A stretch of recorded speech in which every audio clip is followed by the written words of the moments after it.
I drove my wife back to the coastal house we had spent our entire lives building, planning to prepare a reading room there as a gift for her. But when we arrived, I froze when I saw 9 cars blocking the driveway, while my in-laws' entire family was throwing a huge party. My son simply smiled and casually said, "Either way, this place will belong to us someday." I didn't get angry. I quietly walked away, took out my phone, and began a plan they would never see coming. Welcome to Dad's Revenge Stories. I'm so grateful you're here. Where are you watching from today? Drop your city or country in the comments below. Also, please note, this story includes fictional elements crafted for entertainment and valuable lessons. Any resemblance to names or places is purely coincidental, but the core message remains deeply meaningful. The Pacific Coast Highway runs along the edge of the world, or at least that is how it feels when you have been in Portland for 12 years, and the ocean is something you only visit. I know every curve of that road. I know the place where the cliffs drop straight down to the water, and the guardrail is the only thing between your front tire and a 200-foot fall. I know the spot about 3 miles past Point Dume, where the highway bends and the Santa Monica Mountains come into view on your left, and the Pacific opens up on your right, like somebody pulled a curtain back all at once. June always reached over and put her hand on my arm at that spot. Every single time for 22 years of driving that road, she reached over at that exact curve. I do not think she even knew she did it.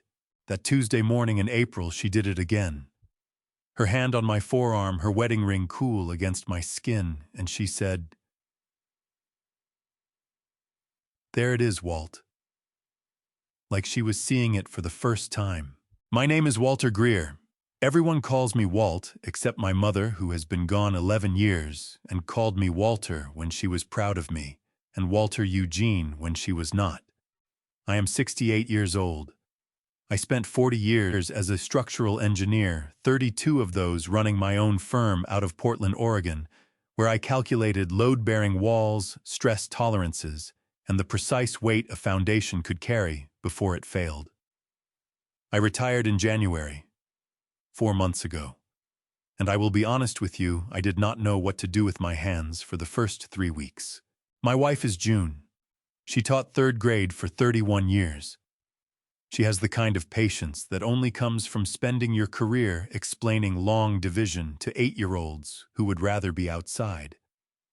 We have been married 41 years, and I have never once won an argument that she did not let me win on purpose. In the back seat of my truck that morning sat Mark Devereaux, 44 years old, the best residential architect in the Portland metro area, holding a manila folder of preliminary drawings on his knee.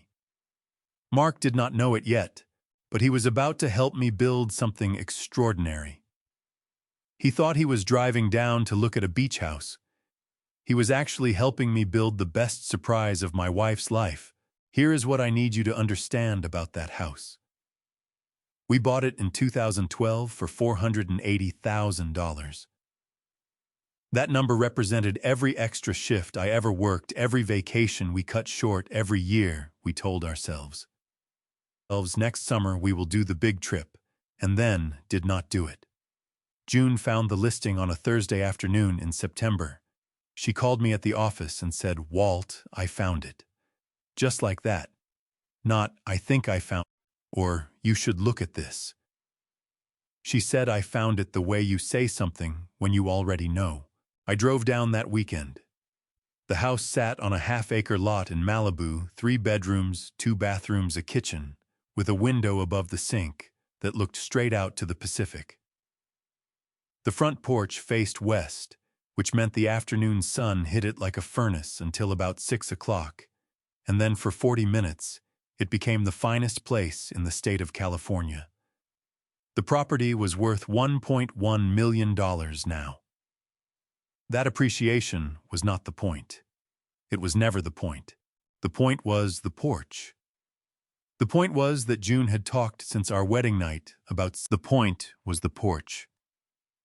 The point was that June had talked since our wedding night about sitting on a porch and watching the sun go down over the water when we were old. She used those exact words. When we are old, Walt. I want us to sit somewhere and watch the water. I had carried that sentence for 41 years. That was why Mark was in my back seat. I had called him 6 weeks earlier and told him I wanted to surprise June. I wanted to expand the front porch gut and redo the kitchen properly, and build a reading room off the east side of the house with floor-to-ceiling windows facing the ocean. I told him to draw it up and keep his mouth shut, because June and I were both in the same Tuesday breakfast club, and she would hear about it inside 48 hours if he told anyone. Mark had laughed and said, "Walt, I have been keeping client secrets since 2003. Your wife is safe. I had not told Preston we were coming. Preston is our son. He is 38 years old, and he runs the finance department at a mid-sized logistics company in Culver City. He and his wife Amber live 40 minutes from Malibu. I usually called ahead when we came down, gave him a few days' notice, and we would have dinner together on the Saturday.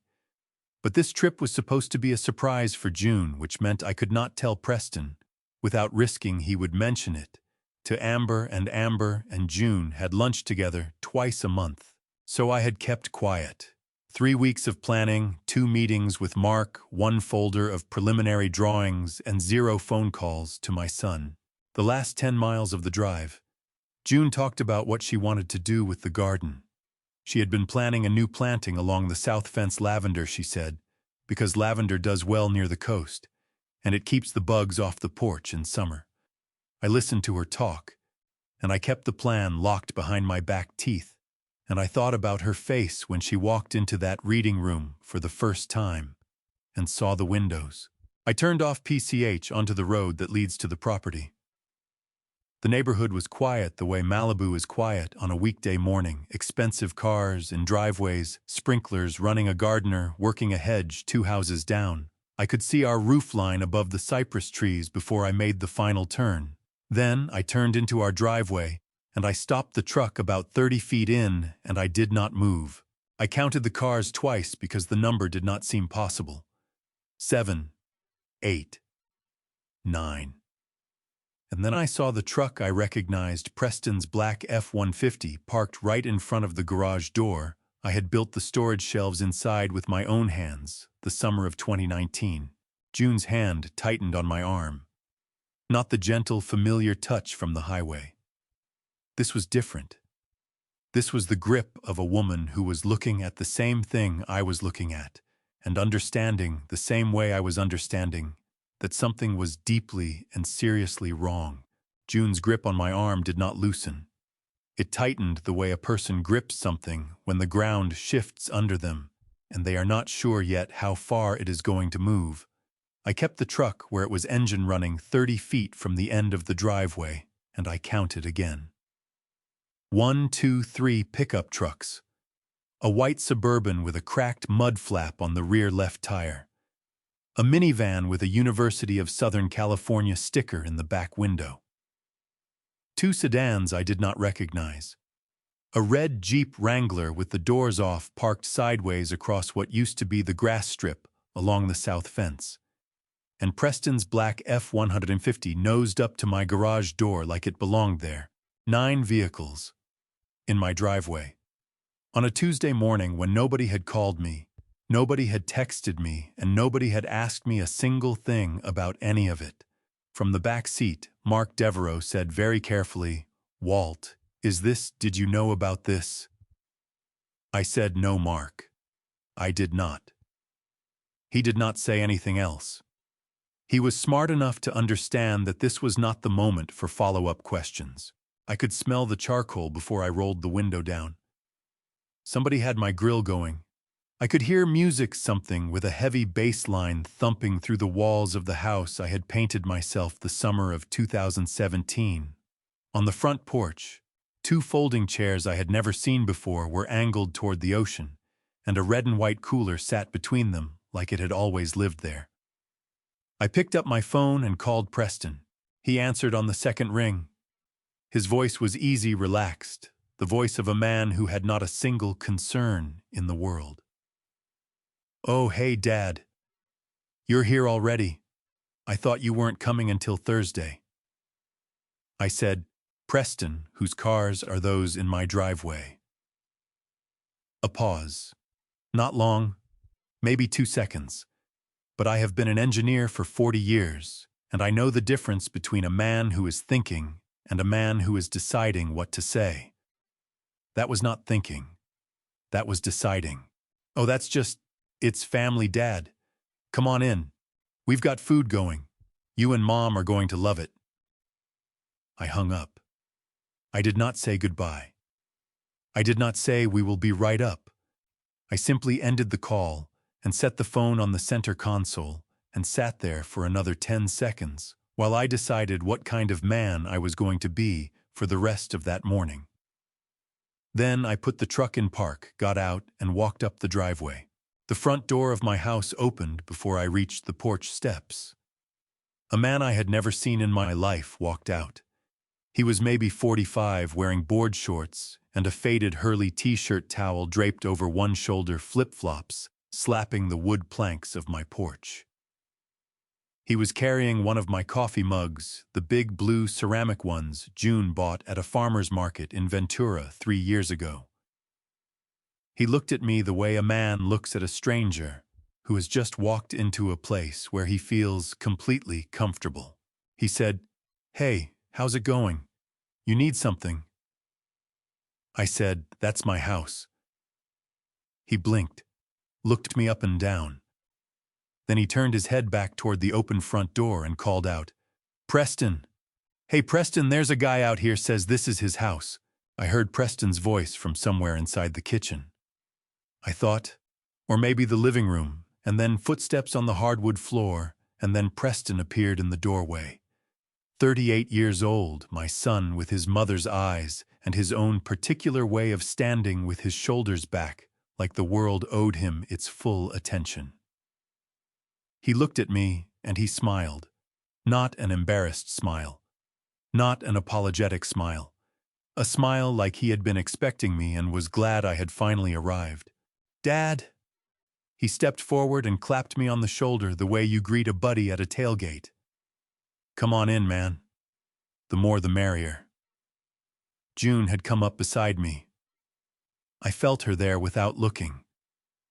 She said, "Preston, what is going on?" Her voice was careful the way it gets when she is holding something back. Preston spread both arms wide, gesturing at the house, the yard, the whole scene. "Amber's family is down for the week. Her folks, her brother, some cousins. We figured since the place was just sitting empty, why not?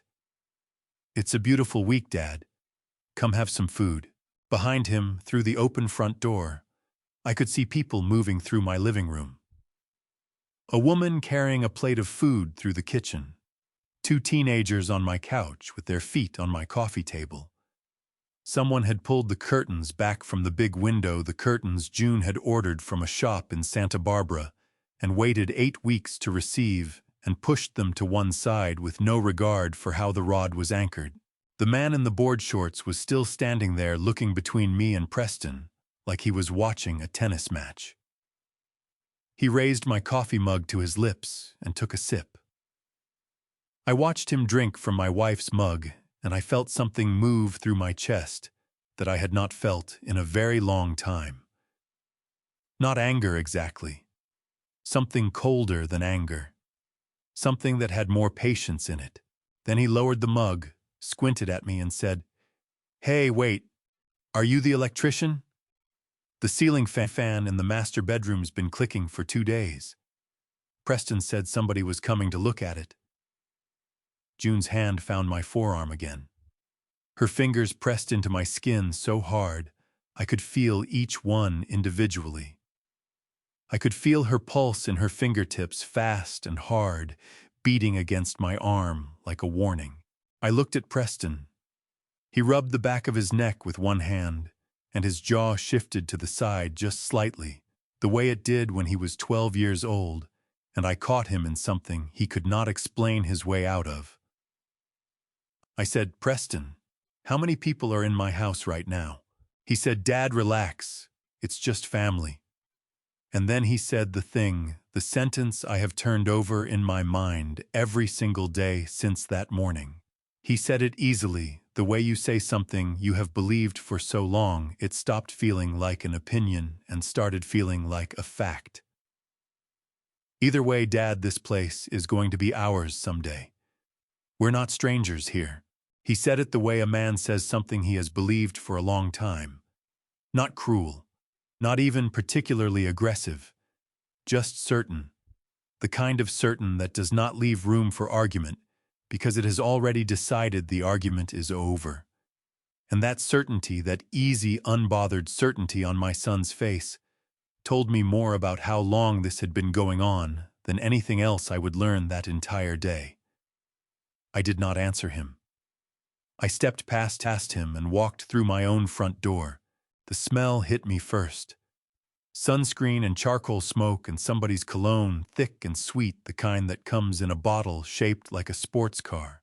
My living room, the room where June and I had spent 20 quiet evenings reading side by side on that blue sectional sofa, was full of people I had never met. A woman I did not recognize was cross-legged on my sofa with a paper plate balanced on her knee.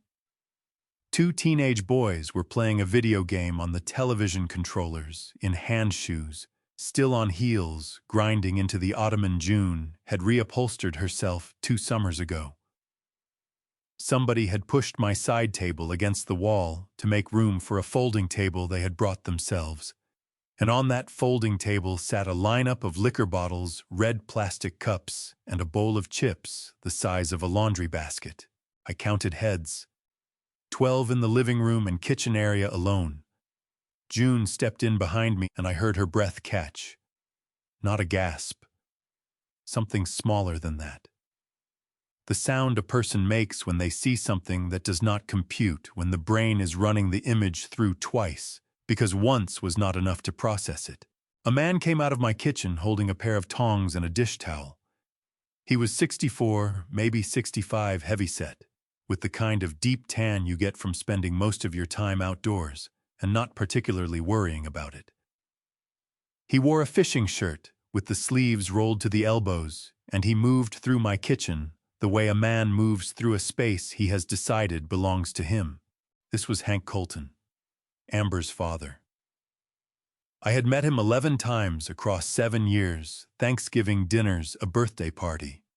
Preston and Amber's wedding, the baby shower 2 years ago when my grandson was born.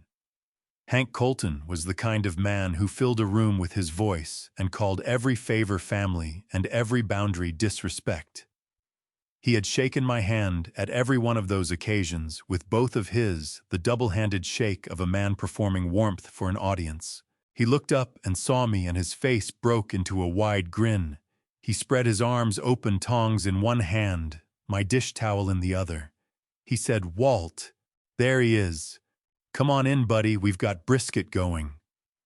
I said, "Hank, whose permission did you have to be in this house?" The grin did not fall. It just tightened slightly at the corners. He set the tongs on my counter, my clean counter, and said, "Come on now, Walt. Preston said it was fine. Family doesn't need a permission slip." From the hallway, Diane Colton appeared. Amber's mother, 61 years old, a small woman with silver hair cut short, and a smile she wore the way other people wear glasses, constantly, automatically, as a way of managing whatever she was actually thinking. She said, "Walt, June, we are so glad you could make it. Can I get you something to eat?" Hank made his brisket. June said, "Diane, how long have you been here?" Diane's smile held perfectly steady. She said, "Oh, we got in Friday evening. It has been just wonderful." "The sun sets here, June," I have been saying to Hank every single night. "Friday," June said. The word came out flat and hard, like a stone dropped on a tile floor. "Today is Tuesday." Before Diane could answer, Preston stepped in behind us. He put one hand on my shoulder and said, "Dad, I know this looks like a lot, but everybody drove a long way, and the weather is perfect, and I figured, look, the house is just sitting empty most of the year anyway. Nobody is hurting anything." I turned and looked at my son, 38 years old, my blood. The boy I had taught to ride a bike in the parking lot of a church off Highway 30 on a Saturday morning in 1993. The boy I had sat with through 2 broken arms, a ruptured appendix, and the worst week of his life, when his first serious girlfriend left him at 22, and he did not leave his apartment for 4 days. I looked at him and I said very quietly, "Preston, I want everyone out of this house. Today." Preston's jaw tightened. He glanced at Hank, a quick sideways look, the kind of look that passes between 2 people who have had a conversation about exactly this moment and agreed on what to do when it arrived. Then he turned back to the room, to the 12 people in the living room, to whoever was on the back porch, to Hank and Diane standing in my kitchen, and he raised his voice just enough for all of them to hear. He said, "Hey, everybody, just give us a minute. My dad's he's been a little confused lately. Since he retired, his memory gets mixed up sometimes. We've been a little worried about him." The room shifted. Not dramatically. Just a small adjustment the way a crowd adjusts when something slightly uncomfortable happens, and nobody wants to be the one to acknowledge it directly. 2 people looked at me. One woman tilted her head with an expression of practiced sympathy. One of the teenage boys glanced up from his video game, then back down. Amber stepped out of the hallway. She stood beside Preston and nodded slowly. Her face arranged into an expression of gentle concern. She said, "He's had a hard adjustment since retiring. It's really common. We've been trying to give him space to process it." June's fingernails pressed into my forearm through my shirt sleeve. I could feel each one 5 separate points of pressure, and I knew without looking at her that her jaw was clenched so tight it ached. I was standing in the middle of my own living room. I had signed the mortgage on this house. I had paid property taxes on this house for 13 years. I had painted the baseboards in this hallway on my hands and knees with a 2-inch brush on a hot August weekend in 2018. And my son had just told 20 people in my house on my property, with my dish towel still in his father-in-law's hand, that I was a confused old man who did not know where he was. I looked down at my own hands. The hands that had drafted load calculations for Bridges office buildings and hospitals. The hands that had signed the check for $480,000 in September of 2012. Then I reached into my shirt pocket and took out my phone. I have a rule I developed over 40 years of engineering work, and it is this: never make a structural decision when your hands are shaking. You wait. You breathe. You let the emotion move through you the way a vibration moves through a beam. You feel it. You measure it, and then you act on data instead of feeling. I had applied that rule to collapsing retaining walls, to flooded foundations, to a school gymnasium roof that developed a crack overnight in January of 2009 and had 17 people inside it. I applied it now. I walked back out through my own front door, down my own porch steps, and I sat on the tailgate of my truck at the bottom of the driveway. June came with me. She sat beside me on that tailgate, close enough that our arms touched, and she did not say a word while I dialed. The dispatcher picked up on the second ring. I told her my name. I told her my address. I told her I was the owner of record of the property at that address, that I had arrived to find multiple vehicles and approximately 20 individuals on my private property, that I had given no one permission to be there, and that I was sitting at the bottom of my driveway and would remain there until a deputy arrived. I spoke slowly and I spoke clearly because I wanted every word on that recording to be usable. She said, "Sir, are you in any immediate danger?"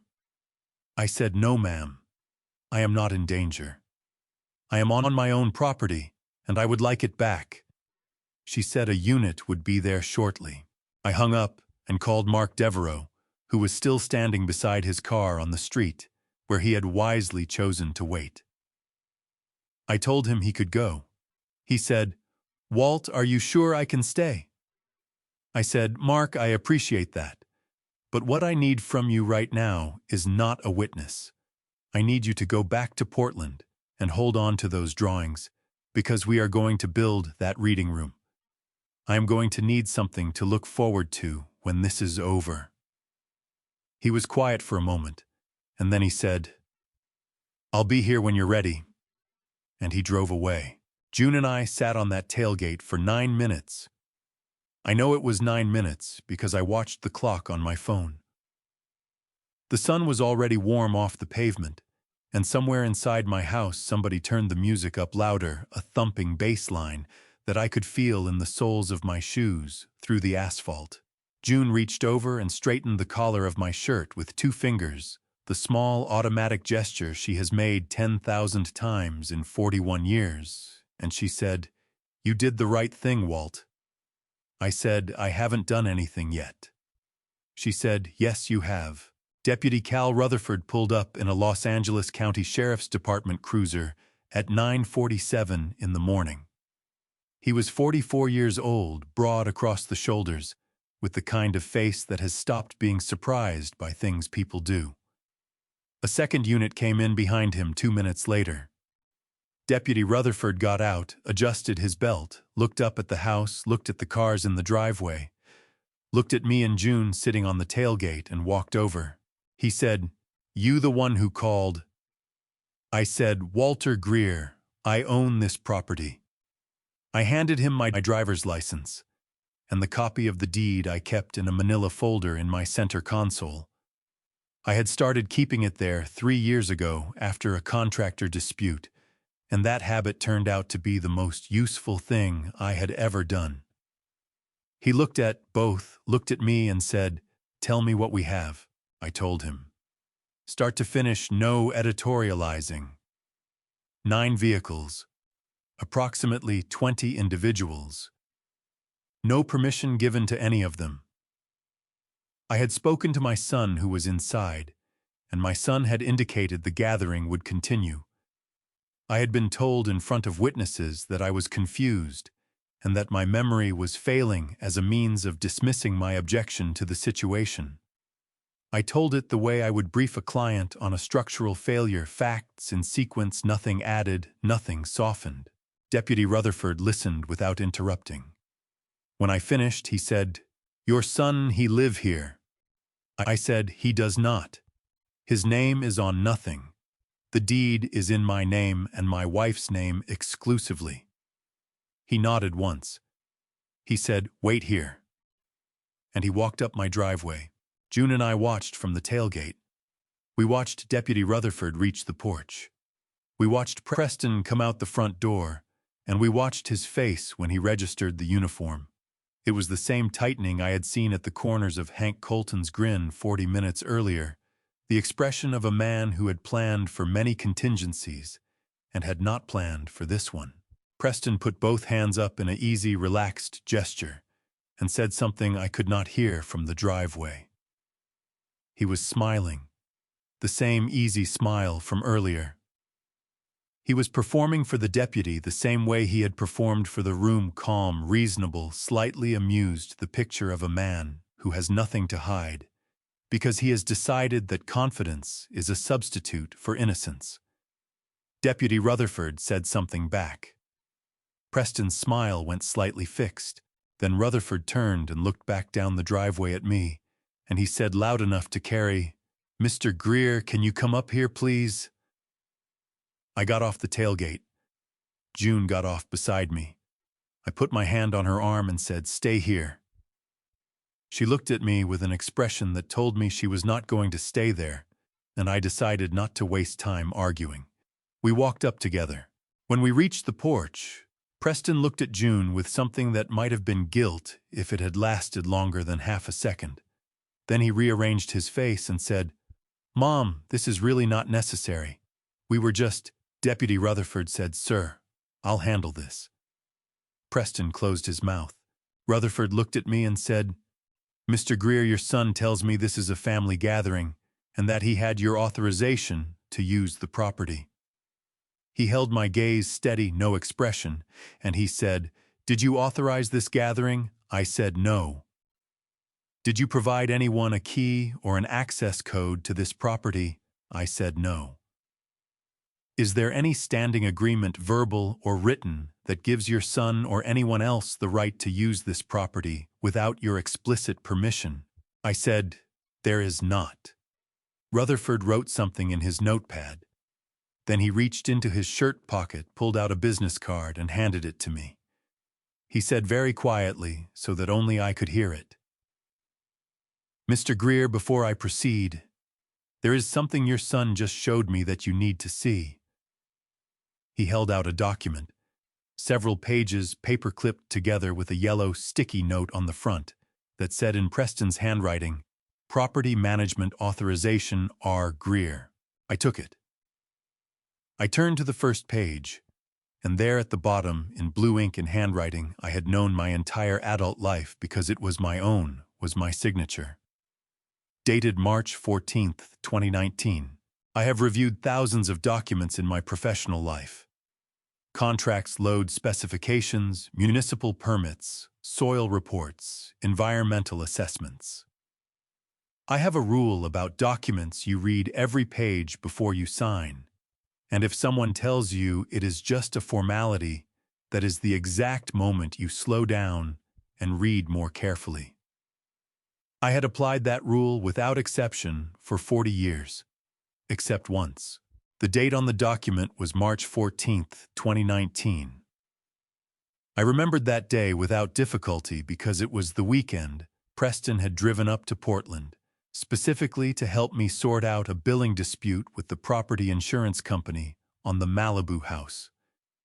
The insurer had sent 3 letters about updated coverage requirements, and I had let them sit on my desk too long, the way you let things sit when work is busy and retirement feels far away and you tell yourself you will get to it properly next month. Preston had called on a Thursday and said, "Dad, I handle this kind of paperwork at work all the time. Let me come up this weekend and we can knock it out together." I had said yes because it was a reasonable offer from a son I trusted completely. He had driven up on a Saturday morning. We had sat at my kitchen table with coffee and the insurance letters and a stack of forms he had printed and prepared in advance. He walked me through each page quickly and efficiently, the way a competent person walks a less familiar person through administrative work, pointing to signature lines, explaining in plain language what each section covered. I had signed where he pointed. I had not read everything because I trusted the person explaining it to me, which is the oldest and most reliable way a person loses something they cannot get back. What I had signed was not purely an insurance authorization form. Buried in the middle pages in language that looked identical to the surrounding boilerplate but was not, was a limited power of attorney for real property management. In California, a limited power of attorney, what lawyers call a limited POA, is a legal document that grants another person specific authority to act on your behalf regarding a defined piece of property. It can cover things like signing lease agreements, managing maintenance contractors, handling utility accounts, and in some cases, executing rental agreements on the owner's behalf. It has legitimate uses. Estate attorneys draft them routinely for property owners who travel frequently or live out of state. The scope was written broadly enough that a person reading it quickly, a person who trusted the one handing it to him, would not catch where the insurance language ended and the property management language began. I stood on my own porch and read it 3 times. My hands were not shaking. I want to be clear about that. They were not shaking because I had made a decision on that tailgate 9 minutes earlier about what kind of man I was going to be, and that decision did not have room in it for shaking hands. Deputy Rutherford waited. He was the kind of man who understood that some information needs a moment to land before you can respond to it usefully. Preston stood 8 feet away with his arms crossed and his chin slightly raised. Hank Colton had appeared in the doorway behind him. He was not smiling anymore. He was watching me read with the focused attention of a man who has bet a significant amount on a particular outcome. I looked up from the document, and I looked at Deputy Rutherford, and I said, "This is not what I signed this for." Rutherford said, "Sir, I understand that. But my authority here is limited by what the document says, not by what you intended when you signed it. With a power of attorney document involved, this appears to be a civil dispute regarding the scope and validity of that authorization. My job today is to document what happened and make sure everyone remains safe. Whether your son exceeded his authority under that document will need to be decided through the civil court process." I said, "Even though my name is on the deed." He said, "Even so. The POA complicates it. You will need to go to civil court to have it revoked and to establish that your son exceeded its scope. Until a judge rules on that, my hands are tied." He paused, then said, "But I will tell you what I can do. I can document everything I observed today. I can make sure there is an official record that you arrived, that you objected, and that you did not authorize this gathering. That record matters, sir. Make sure you have a lawyer look at that document today, not tomorrow." Preston said from behind me, "See, Dad, it is all perfectly legal. I was managing the property, that is all." I turned around slowly. I looked at my son. Really looked at him the way you look at a load-bearing column when you suspect the core is compromised and you need to know the truth before someone gets hurt. I said, "Managing it for whom, Preston? For me or for yourself?" His jaw shifted. That same small movement from before. He said, "Dad, you are making this into something it is not." I said, "What is the rental rate?" He blinked. I said it again, slower.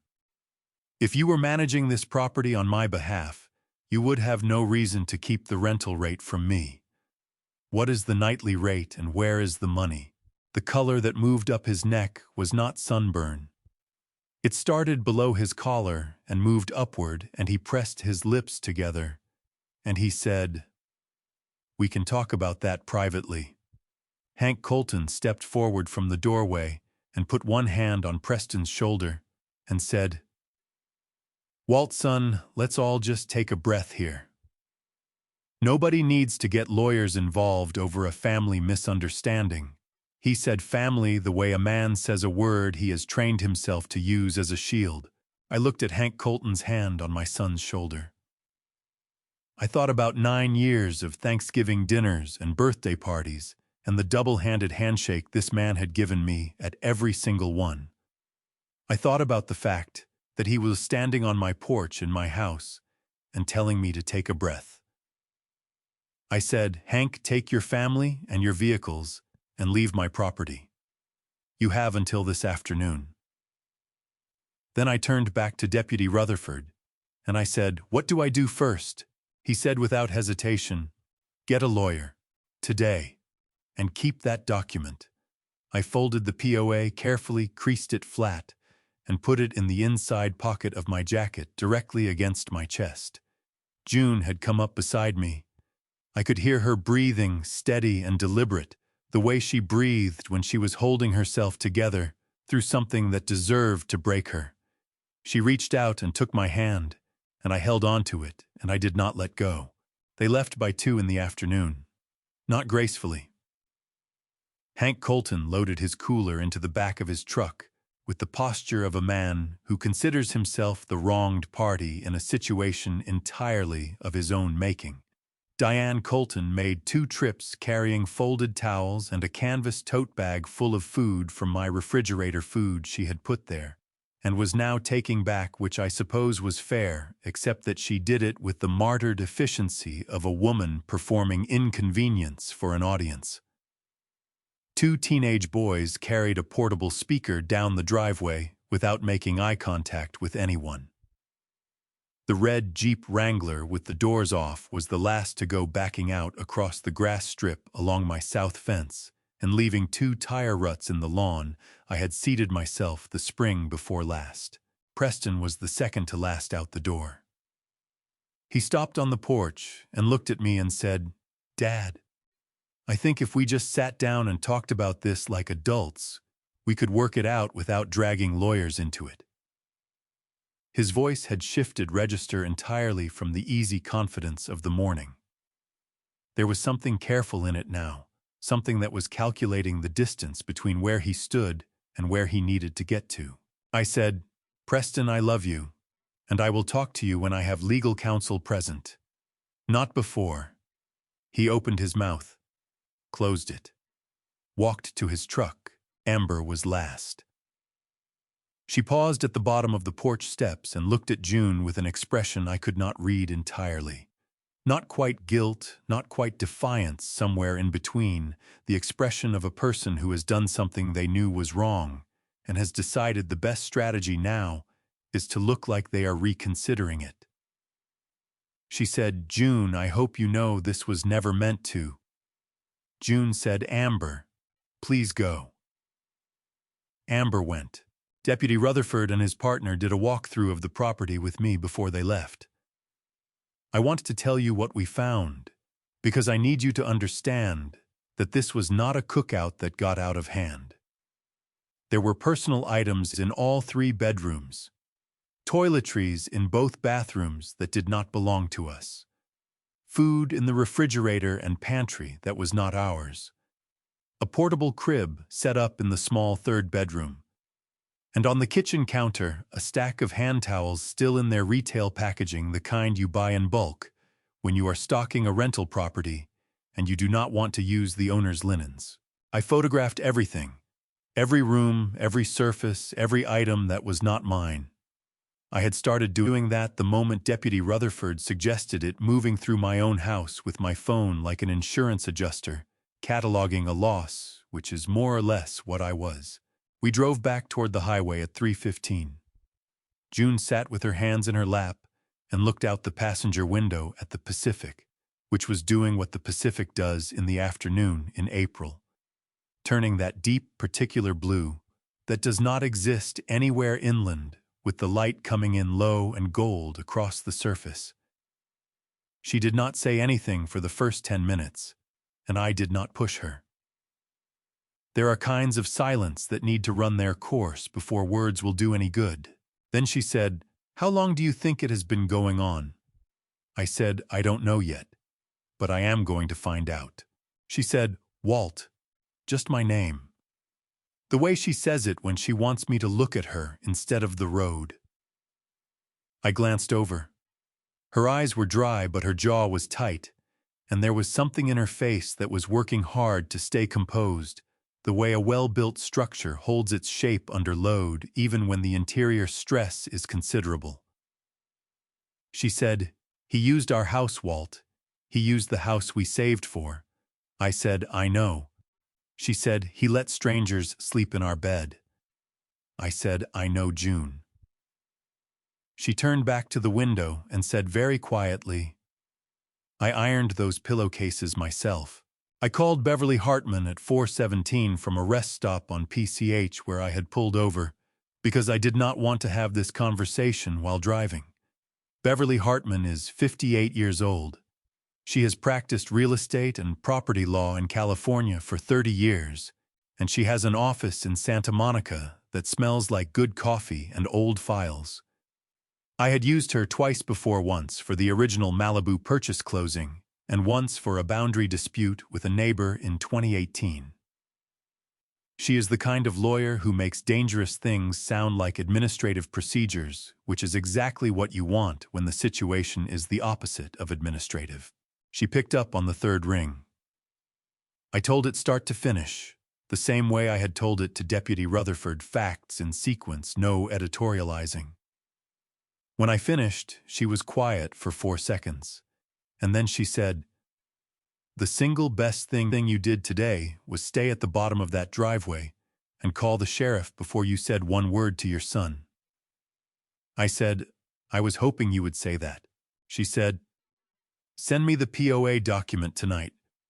Photographs of the property, the deputy's name and badge number, any receipts or materials you found inside, And Walt, do not change the locks yet. I said, Beverly, it is my house. She said, I know it is.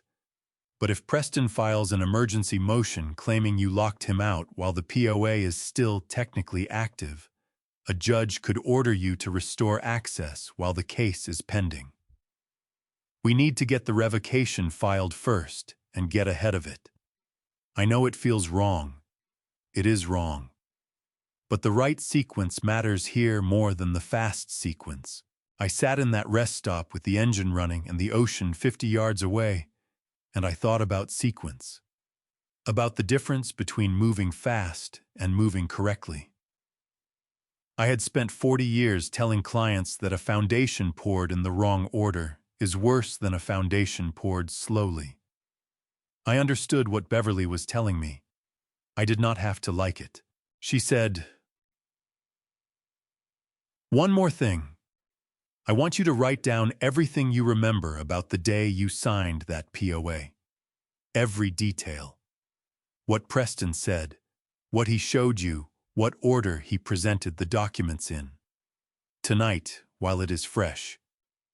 She paused and then she said, Walt, there is something else we need to talk about, but it can wait until tomorrow when I have had a chance to look at the document.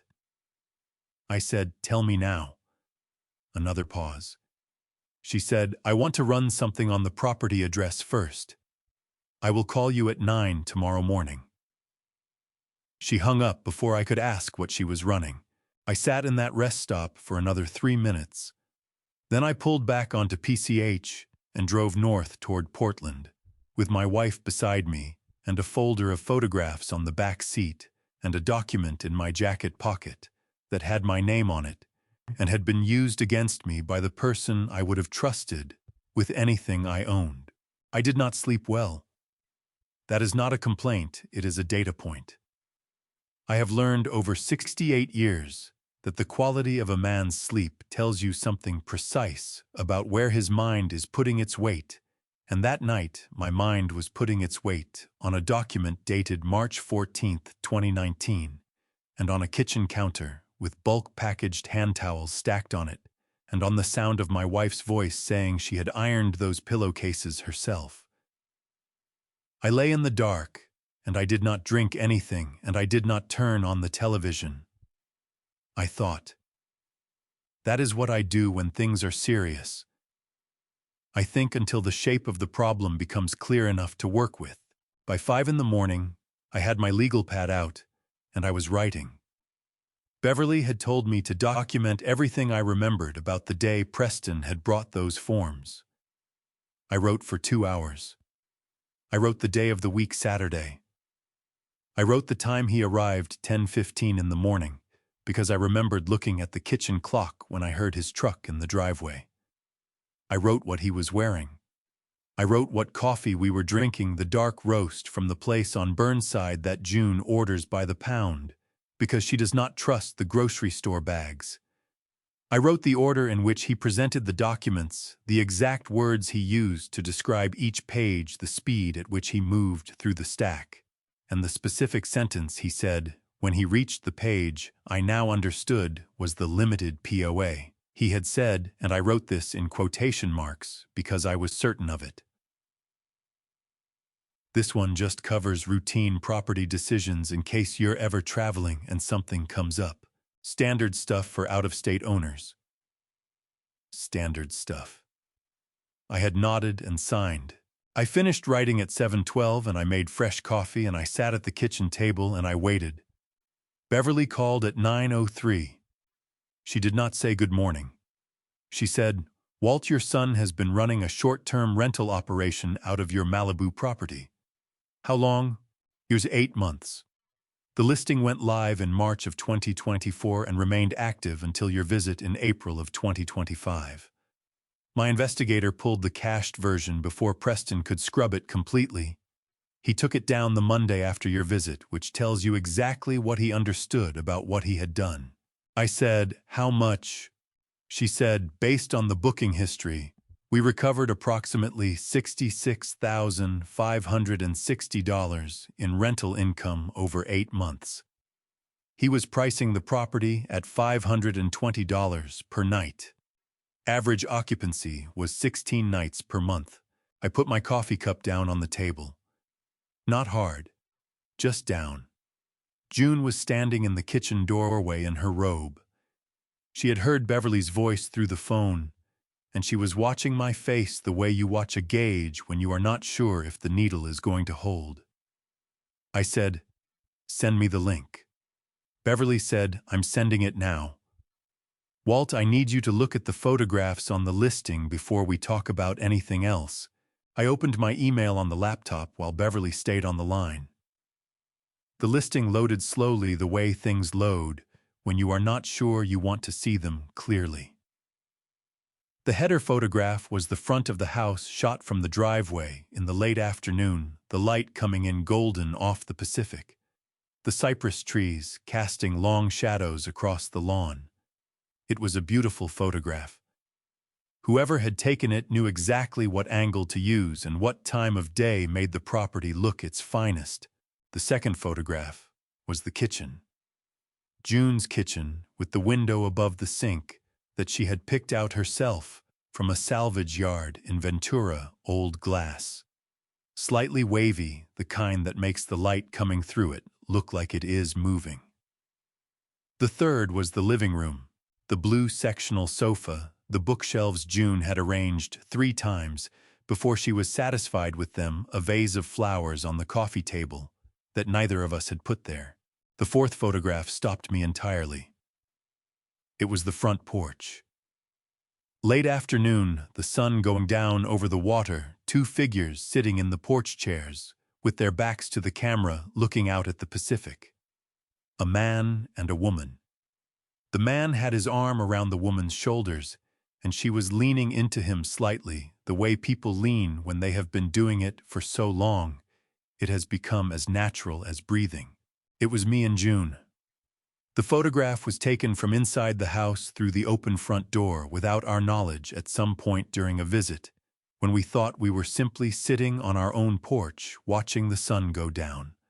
The listing description beneath it read, "Cozy family beach house with breathtaking Pacific views, warm, welcoming, just like home." Beverly said, "Walt, are you still there?" I said, "Those are photographs of me and my wife." She said, "I know, I'm sorry." I said, "He took that photograph. Preston took that photograph and he used it to sell our house to strangers." Beverly let that sit for a moment, the way a good lawyer lets a fact sit long enough for it to become real, not so long that it becomes something you cannot move past. Then she said, "Walt, there is more and I need you to hear all of it before you call your son. Malibu has strict regulations governing short-term rentals. Property owners are required to obtain a short-term rental permit from the city register with the county and collect and remit transient occupancy tax on all rental income." I said, "What does that mean in plain language?" "It also means the demand letter I send is going to have a number at the bottom that reflects all of it." She paused. "I want to talk to you about one more thing. The photographs, specifically, who took them and when.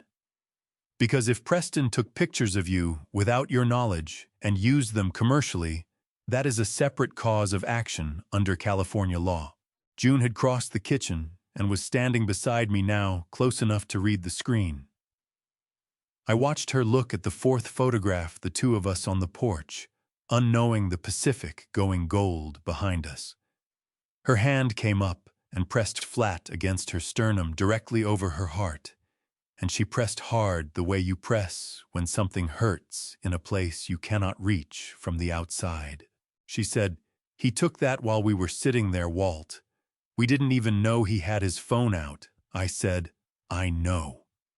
She said, her voice dropping low and fierce in a way I had heard maybe 4 times in 41 years.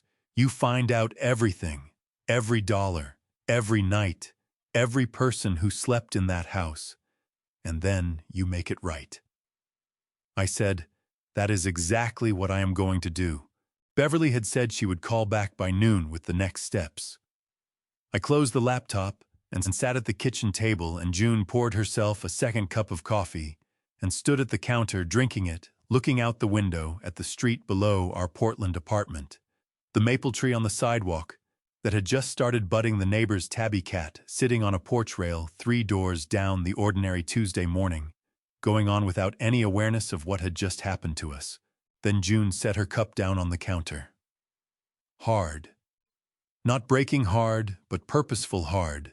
The sound a woman makes when something has just arrived in her mind, fully formed, and she does not intend to wait before addressing it. She said, "Walt, I needed to show you something." She picked up her phone from the counter and came to the table and sat down across from me. She did not hand me the phone right away. She held it in both hands and looked at it for a moment, the way you look at something you should have looked at sooner, and the looking itself costs you something. Then she slid it across the table. It was a text message thread. The contact name at the top was Marcy T. Marcy Tillman is June's oldest friend. They met in a teacher credential program at Portland State in 1989 and have been close in the way that women who go through hard things together stay close, which is to say, completely and without condition. Marcy taught 4th grade for 28 years and retired to a place in Ashland and calls June every Sunday at 7 in the evening without fail. The message thread went back to November of last year. I read it from the top. Marcy, November 14th, 7:42 in the evening. June, this is going to sound crazy, and I hope I'm wrong. I was looking for a beach rental in Malibu for Christmas. Derek wants to take the grandkids somewhere warm. I found a listing that I think might be your house. The kitchen looks exactly like yours, that window above the sink you told me about. And there's a photo on the listing of 2 people sitting on a porch watching the sunset. June, I think it's you and Walt. Am I losing my mind? Or is something wrong? June's reply. November 14th, 8:09 in the evening. Marcy, that is definitely not our house. Preston would never do something like that.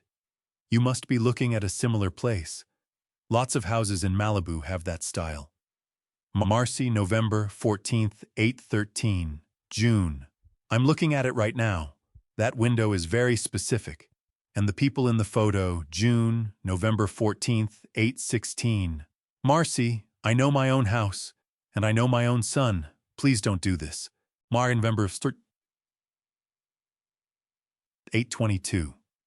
Okay, I hope I'm wrong. I really do love you. That was the last message in the thread. 5 months ago. Marcy Tillman had seen the listing, had recognized the kitchen window June had described to her, had recognized 2 figures on a porch that were us, and had tried twice to tell June something was wrong. June had shut it down both times.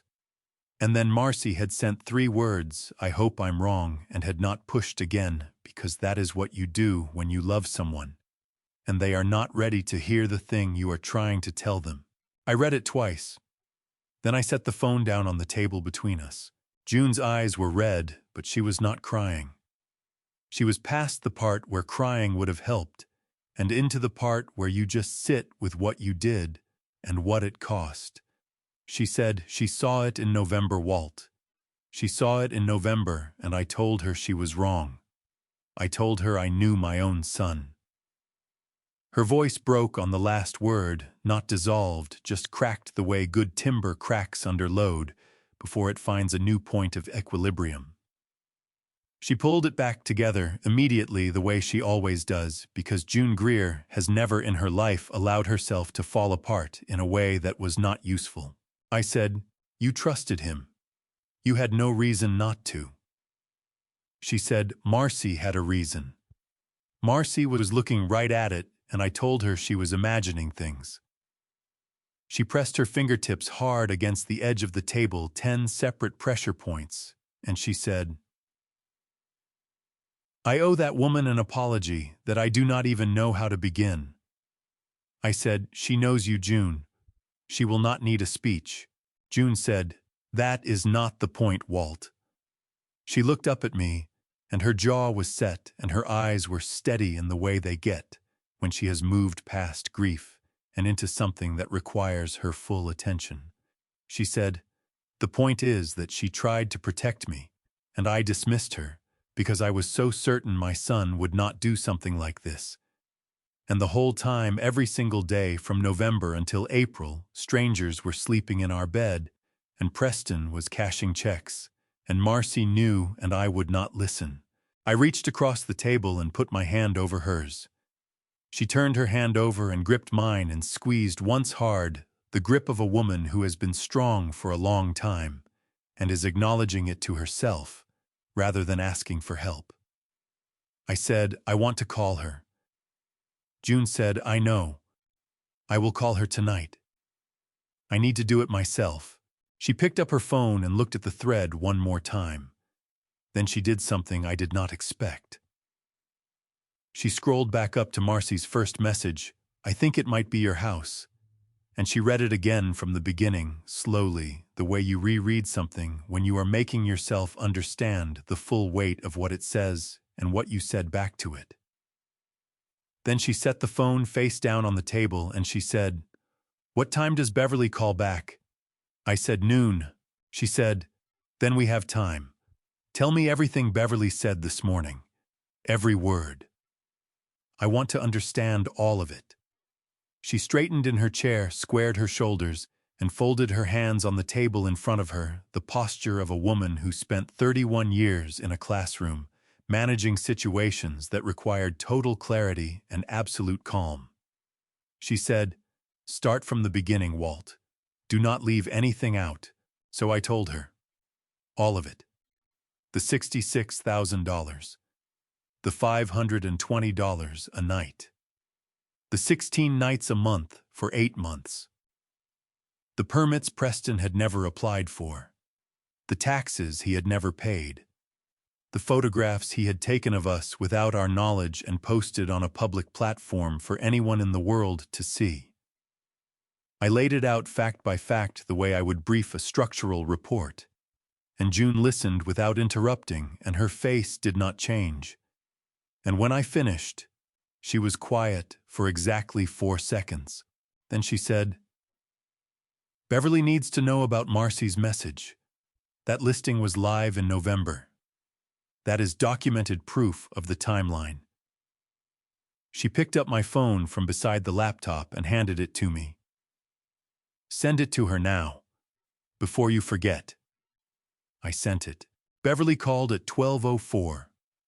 I was at the kitchen table with a sandwich I had made, and not eaten, and June was on the couch with her phone composing a text to Marcy that she had started and deleted 3 times, because as she told me nothing she wrote felt like enough. Beverly did not lead with a greeting. She said, "Walt, I need to ask you about a supplemental insurance policy on the Malibu property. Do you recall signing anything in 2020 related to additional hazard or catastrophic loss coverage?" I thought about it. 2020, the year the whole world stopped making sense in one way or another. I remembered Preston calling that spring and saying something about the fires. California had been burning badly, the kind of badly that makes national news for weeks and makes property insurers nervous enough to start renegotiating terms across entire zip codes. Preston had said the base policy might not be sufficient if the fire lines moved toward the coast, that some of his colleagues at work had added supplemental catastrophic loss riders to their properties, and it had saved them considerably in a bad year. He had offered to handle the paperwork since he was already managing the insurance account under the POA. I had said yes because it was a reasonable precaution and because I trusted the person offering it. I told Beverly all of that. She was quiet for a moment. Then she said, "Walt, the supplemental policy Preston filed in your name in June of 2020 designates him as the primary beneficiary for any catastrophic loss or total destruction payout on the Malibu property. Not you. Not June. Preston. I set the uneaten sandwich to one side. June looked up from the couch. She could read my face well enough after 41 years to know that something had shifted, and she sat up straight and put her phone down. I said, "Explain what that means exactly," Beverly said. "It means that in the event the property suffers catastrophic damage, a major wildfire, a structural event, a situation where the building is deemed a total loss, the insurance payout for the structure would go to Preston, not to you. You would retain the land value, but the building replacement cost, which at current Malibu rates could run between $800,000 and $1.2 million, would be paid directly to your son." I said, "He insured my house and made himself the person who collects if it burns down." Beverly said, "That is an accurate plain language summary, yes." June was on her feet now.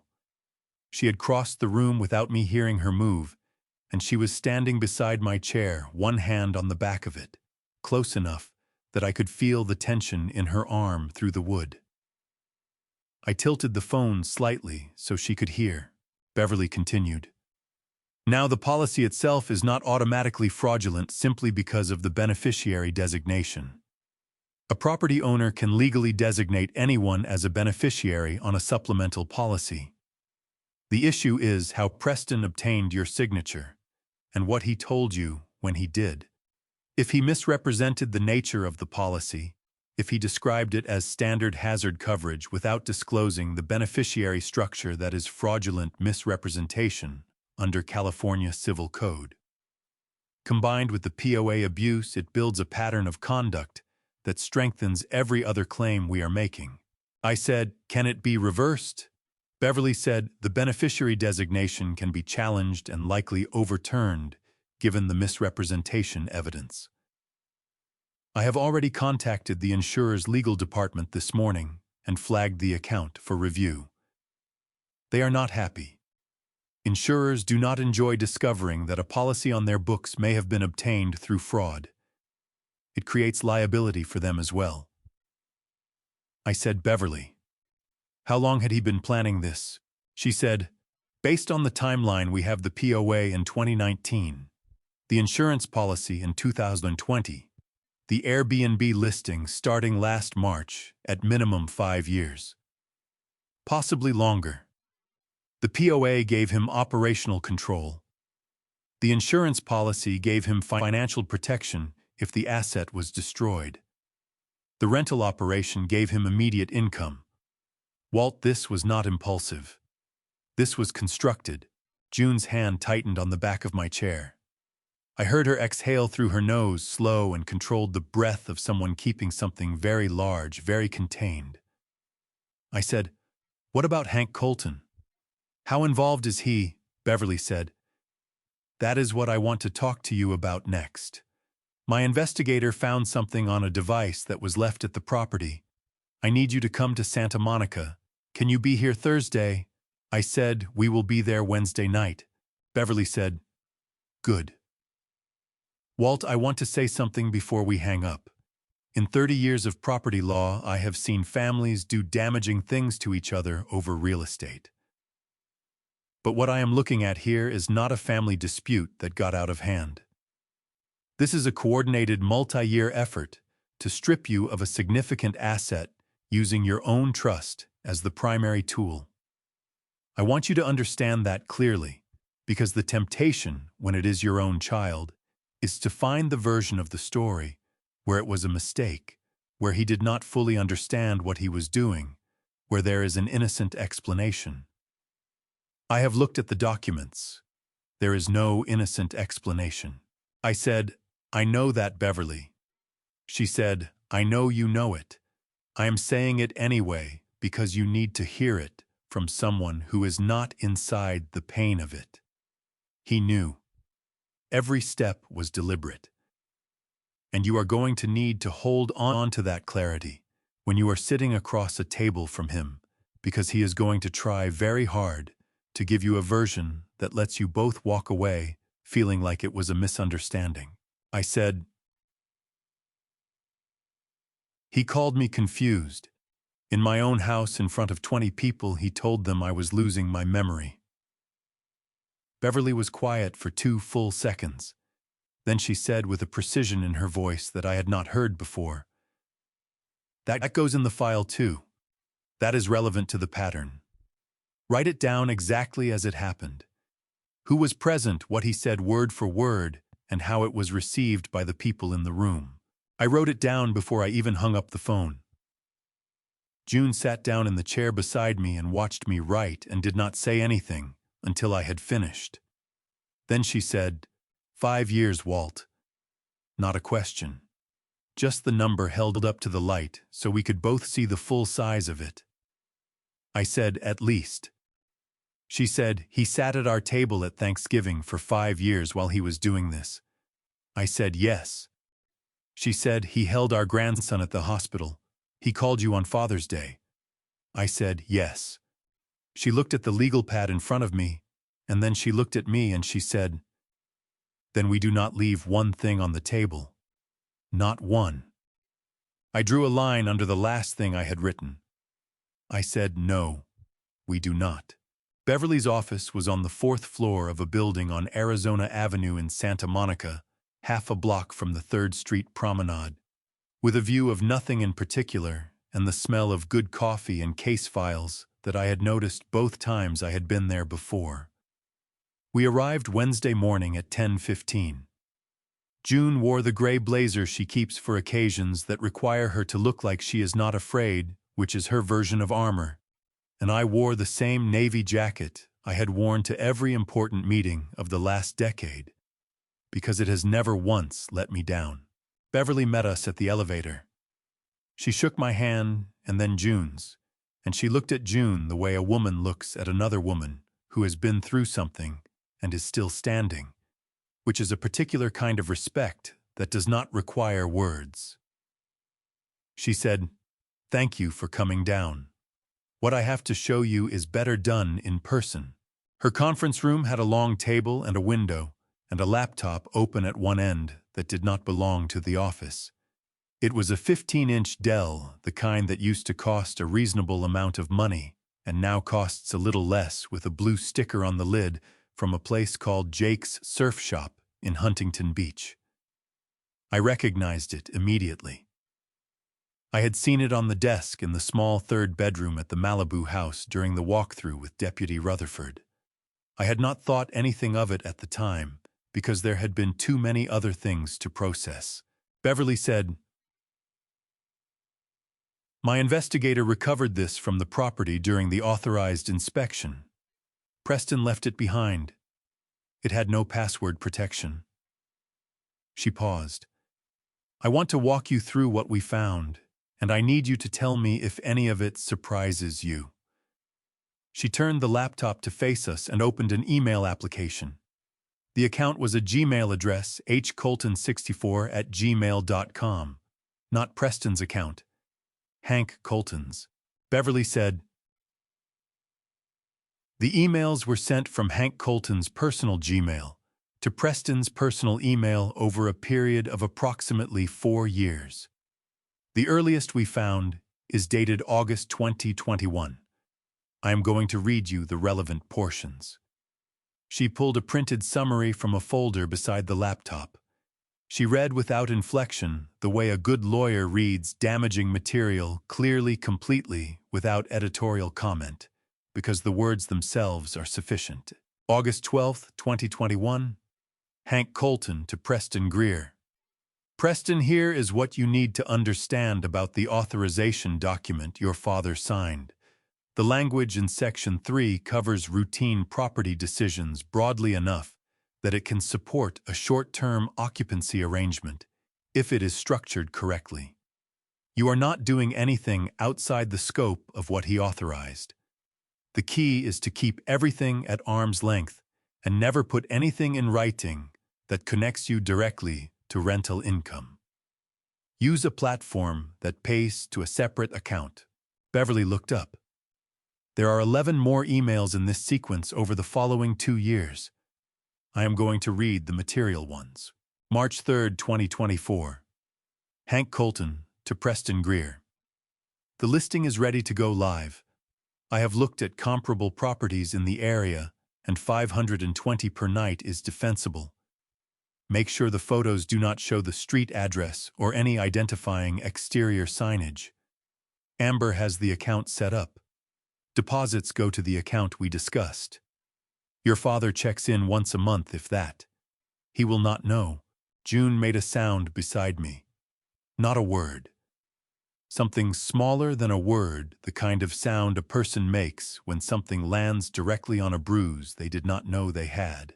I reached over and put my hand on her forearm, and she covered it with her own hand and pressed down and did not let go. Beverly continued. October 17, 2024. Hank Colton to Preston Greer. I heard from Diane that your father is talking about renovating the place before he moves down. If he starts bringing contractors in, that is a problem.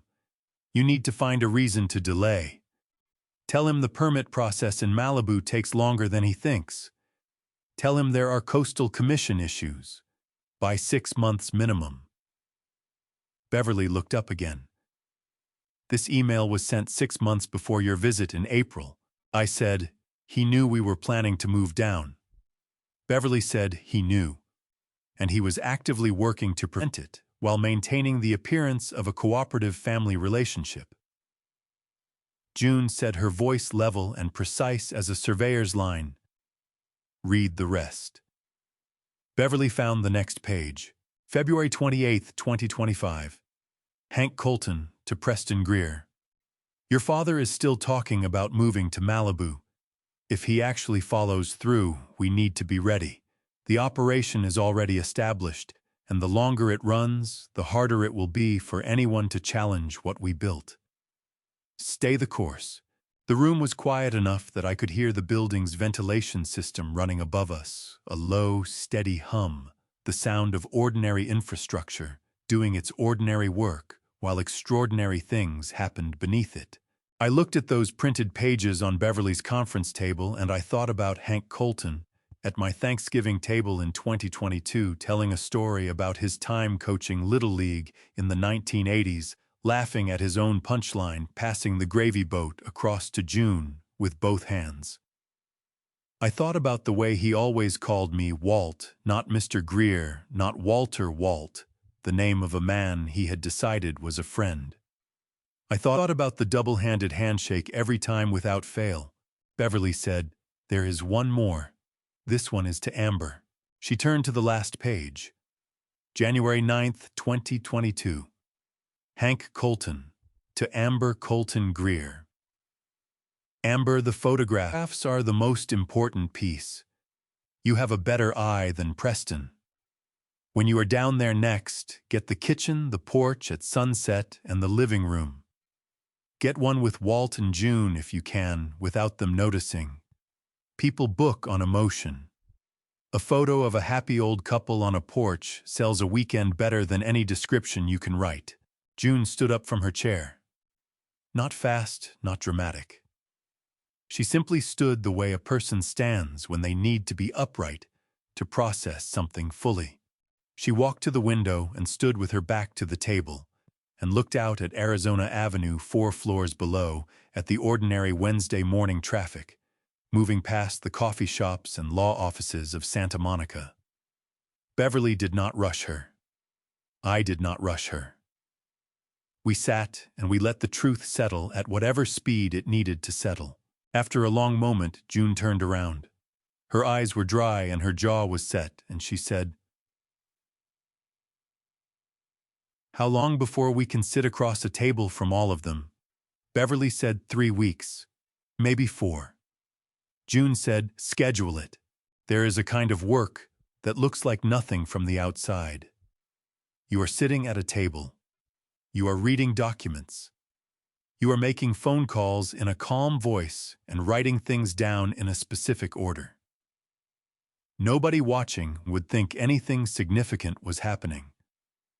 But I have spent 40 years doing exactly that kind of work. The slow, careful, unglamorous work of building something that will hold weight when weight is applied to it.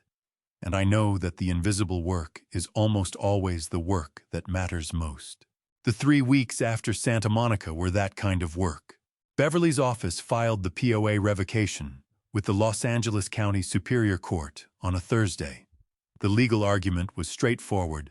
The limited power of attorney Walt Greer had signed in March of 2019 authorized Preston Greer to act on his behalf solely for the purpose of managing insurance documentation and routine property tax filings for the Malibu property. It did not authorize the creation of commercial rental agreements. It did not authorize the collection of rental income. It did not authorize the ongoing occupancy of the property by third parties for compensation. Preston had used the document as a master key when it had been cut for a single door, and the court filing laid that out in language that left no room for interpretation. While Beverly handled the legal filings, I handled the documentation. I had always been good at documentation. An engineer who cannot document his work cannot defend it, and I had defended plenty over 40 years. I requested the complete transaction history from the platform Preston had used to run the Airbnb. Beverly's investigator had already pulled the cached listing data, but the full booking records, guest names, check-in and check-out dates, payment amounts, and host payout records required a formal legal request. The platform complied within 7 business days. When the spreadsheet arrived in Beverly's email, her paralegal printed it and brought it to me at the conference table.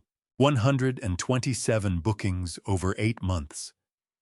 Each one a night that a stranger had slept in my house, used my appliances, walked on my floors, and paid my son for the privilege. The total came to $66,560. I read every line of that spreadsheet. I did it the way I used to read soil reports on a new site, slowly looking for the thing that does not fit the anomaly that tells you something the summary page does not. On page 4, I found it. 3 bookings in the same week of October, all from the same guest account, a man named Derek P. I recognized the first name immediately. Derek was Marcy Tillman's husband. He had booked the property in October while Marcy was looking for a Christmas rental, and then canceled 3 days later. That was why Marcy had recognized it. She had not just stumbled across the listing. She had been in the process of booking it when she realized whose house it was. I called June into the room and showed her. She sat down very slowly and looked at the screen for a long time. Then she said she was going to surprise me. She was going to book our house as a Christmas gift and show up and surprise me, and she found out what Preston had done. Her voice did not break this time. It had moved past the place where breaking was an option and into something harder and quieter that I did not have a word for but recognized as the thing that comes after grief gets organized. The violation count continued to grow. Beverly's team confirmed that Preston had operated the rental for 8 full months without a short-term rental permit from the city of Malibu, without registering with Los Angeles County, and without collecting or remitting a single dollar of transient occupancy tax. Under Malibu Municipal Code, each day of unpermitted operation constituted a separate violation subject to fines of up to $1,000 per day.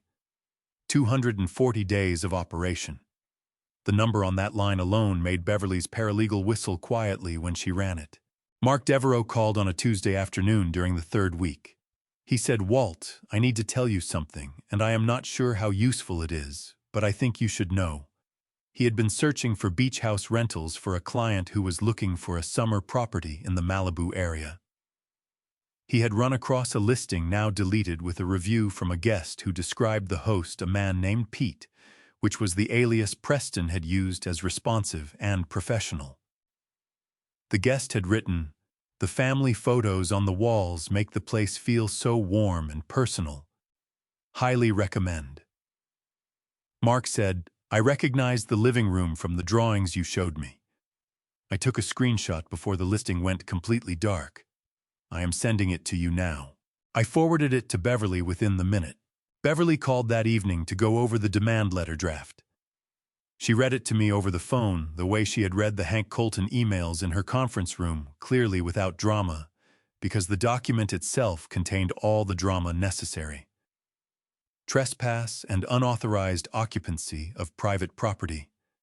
Unauthorized commercial use of real property under California Civil Code, Section 1945. Fraudulent misrepresentation in the execution of a power of attorney. Fraudulent misrepresentation in the execution of a supplemental insurance policy. Violation of Malibu Municipal Code short-term rental regulations. Unauthorized commercial use of copyrighted personal photographs. The demand figure was $94,500. She read the number at the end, the way she might read a zip code, neutral, precise, final. I said, "That is the right number." She said, "It is a conservative number, Walt." I could argue for more. But a conservative number that is unambiguously justified is more useful than a large number that invites a counter-argument. This one is airtight. She paused. I am also sending a copy to Hank Colton's personal address. The emails establish him as a co-conspirator in civil terms.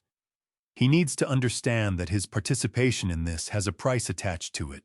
I said, "When does it go out?" She said, "Tomorrow morning. Certified mail to Preston's home address, his attorney, if he has one on file, and Hank Colton." Another pause. "Walt, I want you to be prepared for the phone to ring within a few hours of delivery. People respond to numbers at the bottom of legal documents in one of two ways. They either go very quiet or they go very loud. Based on what I know about your son, I expect loud." I said, "I have been an engineer for 40 years, Beverly. I have had clients go loud at me on job sites in the rain. I can handle loud." She said, "Good. Because what comes after loud is the meeting. And the meeting is where this ends." I hung up and sat at the kitchen table in Portland for a while, with the lights off and the window open and the sound of the street below coming up through the screen. April had turned to May while we were not paying attention, and the maple tree outside was fully leafed. Now the new growth so green it was almost loud. June came and sat across from me in the dark, and did not turn the lights on either. We sat like that, the two of us listening to the city doing its ordinary work outside, and I thought about 40 years of building things and about the one thing I had built without meaning to, and was only now understanding the full load of. I said, "It goes out tomorrow, June." She said, "Good." Then she reached across the table and straightened my collar in the dark, the way she has always done, and I held her hand there against my shoulder for a moment, before she pulled it back. Beverly had said loud. She was right. Preston called at 10:47 in the morning, which meant the certified mail had reached his Culver City address before 10, and he had opened it immediately, which meant he had been waiting for it, which meant he had known it was coming, which meant the demand letter had not surprised him, the way it surprises a person who genuinely believes they have done nothing wrong. It had surprised him the way a trap surprises a person who knew the trap was being built but had miscalculated how fast. I let it ring twice. Then I answered. He said without greeting, without preamble, "Dad, this is insane.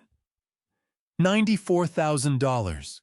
You are suing your own son for $94,000. I said, "I am not suing you, Preston. My attorney sent you a demand letter itemizing damages. Those are two different things, and the difference matters."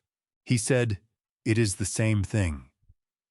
His voice was loud the way Beverly had predicted, but underneath the loudness there was something that was working very hard to sound like outrage and was not quite getting there. Real outrage does not have to work. This one was laboring. I said, "What specifically would you like to discuss?" He said, I would like to discuss the fact that you are treating me like a criminal when all I did was help manage a property that has been sitting empty for years, while you and Mom talked about moving down there without ever actually doing it. He took a breath. Dad, I was generating income on an asset that was producing nothing. I was taking care of the place. I had people in there, the appliances were being used, the systems were running, the dock was getting maintenance. Do you know what happens to a property at the beach when nobody uses it for a decade? It deteriorates. I was protecting your investment. I had prepared for this version. Beverly had warned me it was coming. The reframe, the version of the story, where Preston was not taking, but managing, not stealing, but stewarding, not deceiving, but helping. She had told me to let him finish it before I said anything, because interrupting it gives a person room to claim they were not heard, and I did not want to give Preston any room at all. So I let him finish. And when he was done, I said, Preston, you listed my house on a short-term rental platform under a false name, collected $66,000 in rental income, paid none of the required local taxes, used a power of attorney. I signed for insurance paperwork to authorize commercial rental activity. It was never intended to cover, designated yourself as the beneficiary of a supplemental insurance policy on a property you do not own, and used photographs of me and your mother taken without our knowledge to advertise that property to strangers. If that is your definition of protecting an investment, I want it on the record that we have very different definitions. The line was quiet for 4 seconds. I counted them. Then he said in a different register, lower and tighter, You talked to Amber's dad. I said, I have emails, Preston. Another silence. Longer this time. I heard him exhale a long, controlled breath, and I recognized it because I had heard it before at 16, when I had found out he had taken my truck without asking and driven it 60 miles to a concert in Eugene, and returned it with the gas gauge below empty and a small dent in the rear bumper he had hoped I would not notice. The same breath. The breath of a man recalculating. He said, That is not what those emails look like. I said, I have read them several times. They look exactly like what they are. He said, Dad, can we meet without lawyers? Just you and me, sit down the way we used to and talk about this like a family. I said, we will meet with lawyers. Beverly Hartman's office will be in touch with yours to arrange a time and a neutral location. I would suggest you retain your own counsel before that meeting, and I would suggest you do it today rather than tomorrow. He said, You are really going to do this? I said, Preston, it is already done. The only question now is how it resolves. He said, and his voice shifted again into something I had not heard from him before. Something that was neither the performance of outrage nor the performance of reason, but something rawer and smaller underneath both of them. Dad, I have a son. Your grandson is 3 years old. Are you really going to do something that affects him? I sat with that for a moment. I want to be honest with you about that moment, because I have been honest about everything else. It landed. It was designed to land, and it did land. And for approximately 5 seconds, I felt the full weight of it. 3 years old, dark eyes, the way he reaches up for me when I walk in the door, the way he calls me Pop, Pop, in a voice that has not yet learned to be anything other than completely genuine. 5 seconds. Then I said, I am doing something that protects what I leave him. A grandfather who lets himself be taken advantage of without consequence does not teach his grandson anything worth knowing. Your lawyer will hear from Beverly by end of business today. He said, This is not who we are, Dad. I said, I know who I am, Preston. I have known for 68 years. Your lawyer will hear from Beverly today. And I hung up, June was standing in the kitchen doorway. She had heard enough. Her arms were crossed and her chin was level, and she looked at me with an expression that was not triumph and was not satisfaction, but was something more useful than either the look of a woman who has made a decision she can live with for the rest of her life and is at peace with the cost of it. She said, "He used the baby." I said, "He did." She said, "That tells you everything you need to know about how desperate he is." I said, "It tells me everything I needed to know about how right we are." She uncrossed her arms and walked to the counter and poured 2 cups of coffee, the dark roast from the place on Burnside.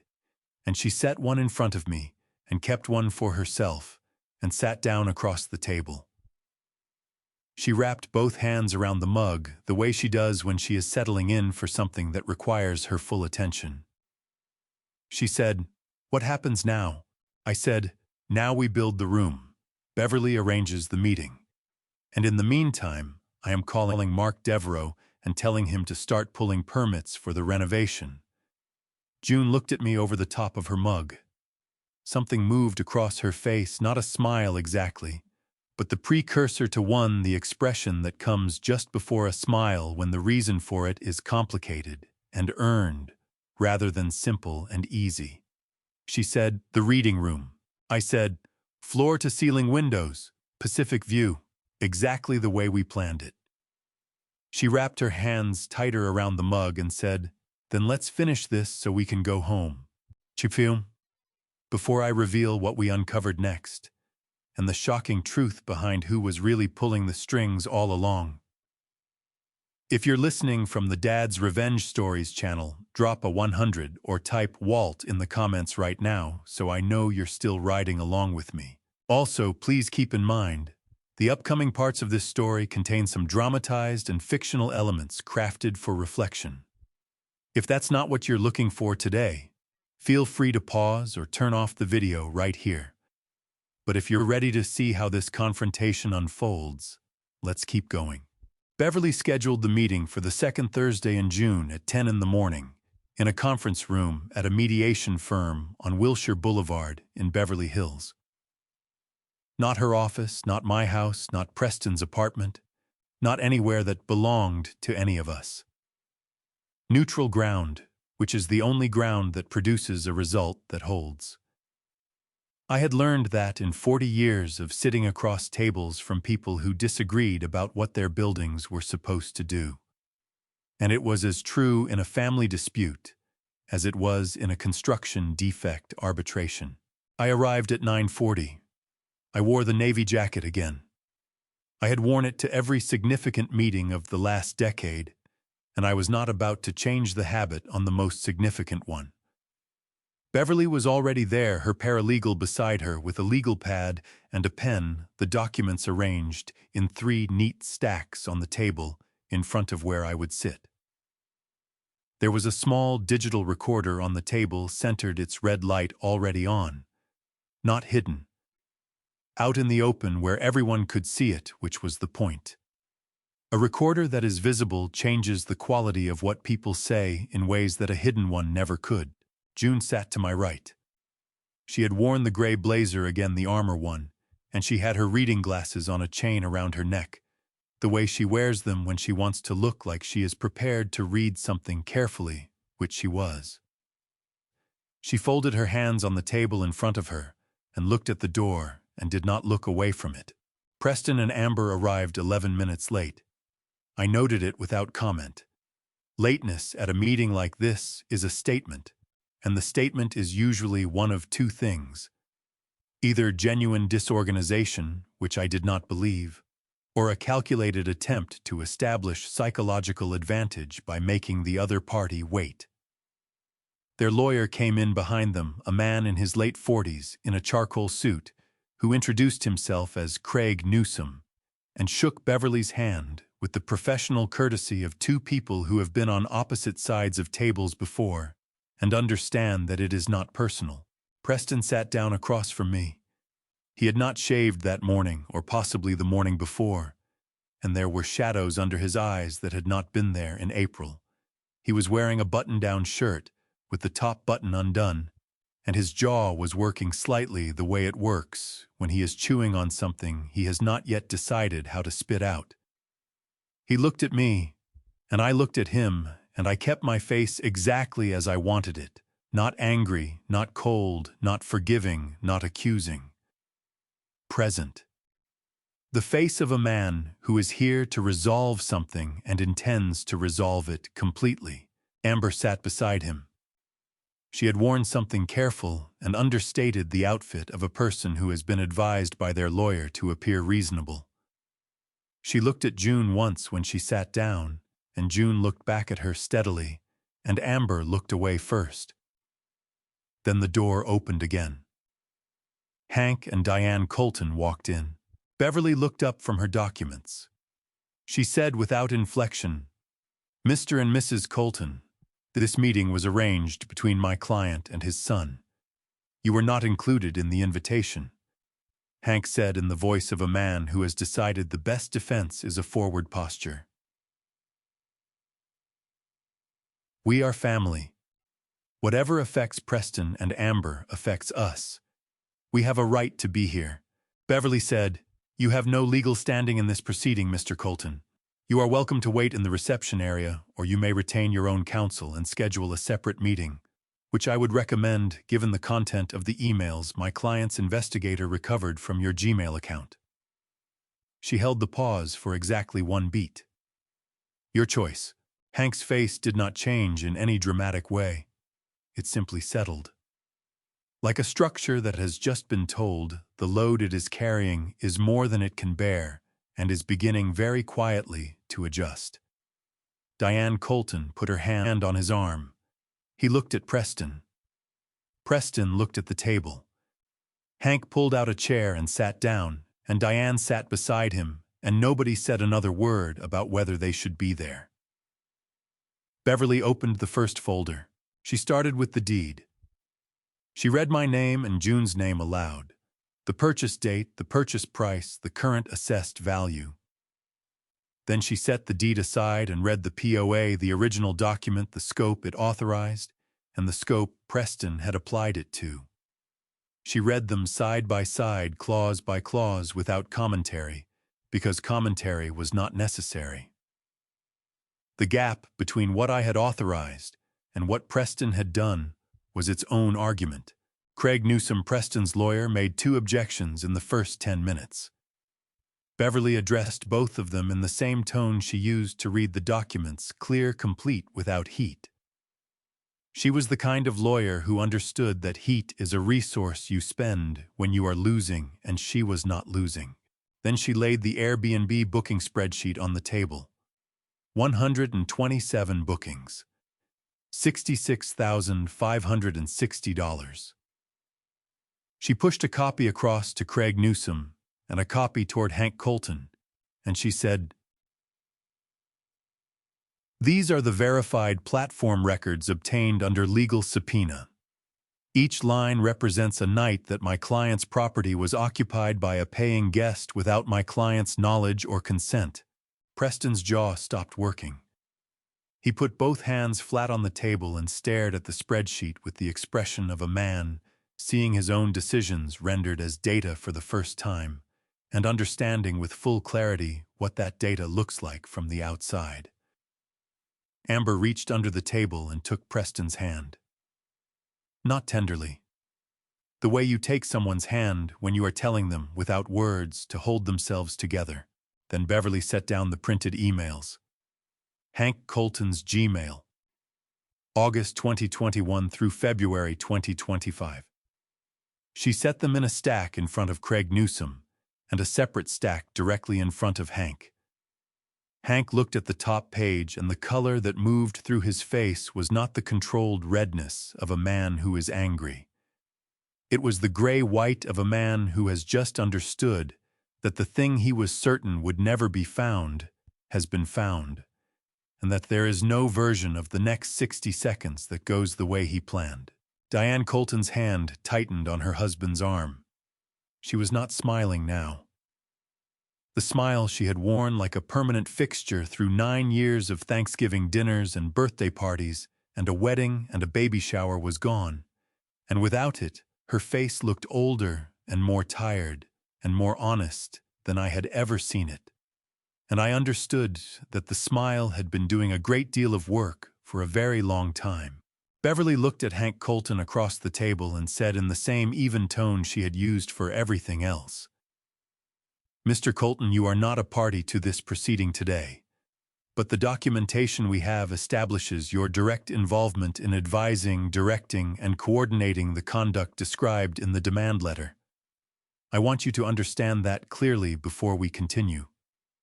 Hank said nothing. It was the first time in 9 years I had seen that happen. Beverly picked up the next document and said, "Now, let us talk about resolution." Beverly laid the settlement agreement on the table with the same unhurried precision she had used for every document that morning.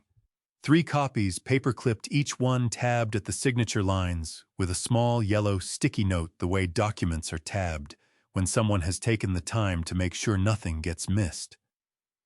She slid 1 copy to Craig Newsom, 1 copy to the center of the table, and kept 1 in front of herself. She said, "The terms are straightforward. Full payment of $94,500 within 30 days. Complete revocation of the power of attorney dated March 14, 2019, effective immediately upon signing. Removal of Preston Greer as beneficiary from the supplemental insurance policy to be completed within 15 business days. Formal acknowledgement that neither Preston Greer nor Amber Greer nor any member of either of their immediate families has any ownership, interest, management authority, or right of access to the Malibu property without the express written permission of Walter and June Greer. And a permanent prohibition on any commercial use advertisement or public reference to the property, or any images of the property or its owners." Craig Newsom asked for 20 minutes with his client. Beverly said, "Of course," and we stood and walked to the small waiting area outside the conference room, and June bought 2 bottles of water from the machine in the hallway and handed me one, and we stood against the wall in the corridor of a building on Wilshire Boulevard and drank water and did not say much because there was not much left to say that had not already been said in documents. June said, "How do you feel?" I said, "I feel like a man who poured a proper foundation and is waiting for the inspector to sign off." She almost smiled. Not quite, but almost. 22 minutes later, Craig Newsom opened the conference room door and said, "We are ready." We went back in. Preston was sitting with both hands on the table in front of him, his fingers laced together, and he was looking at the settlement agreement with the expression of a man who has run every calculation available to him and arrived at the same answer each time. His jaw was still. The working motion from earlier was gone. Amber sat beside him with her eyes forward and her hands in her lap, and she did not look at June, and she did not look at me.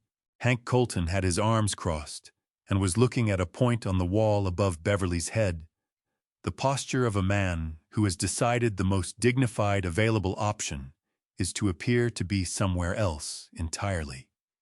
Craig Newsom said, "My client would like to say something before we proceed."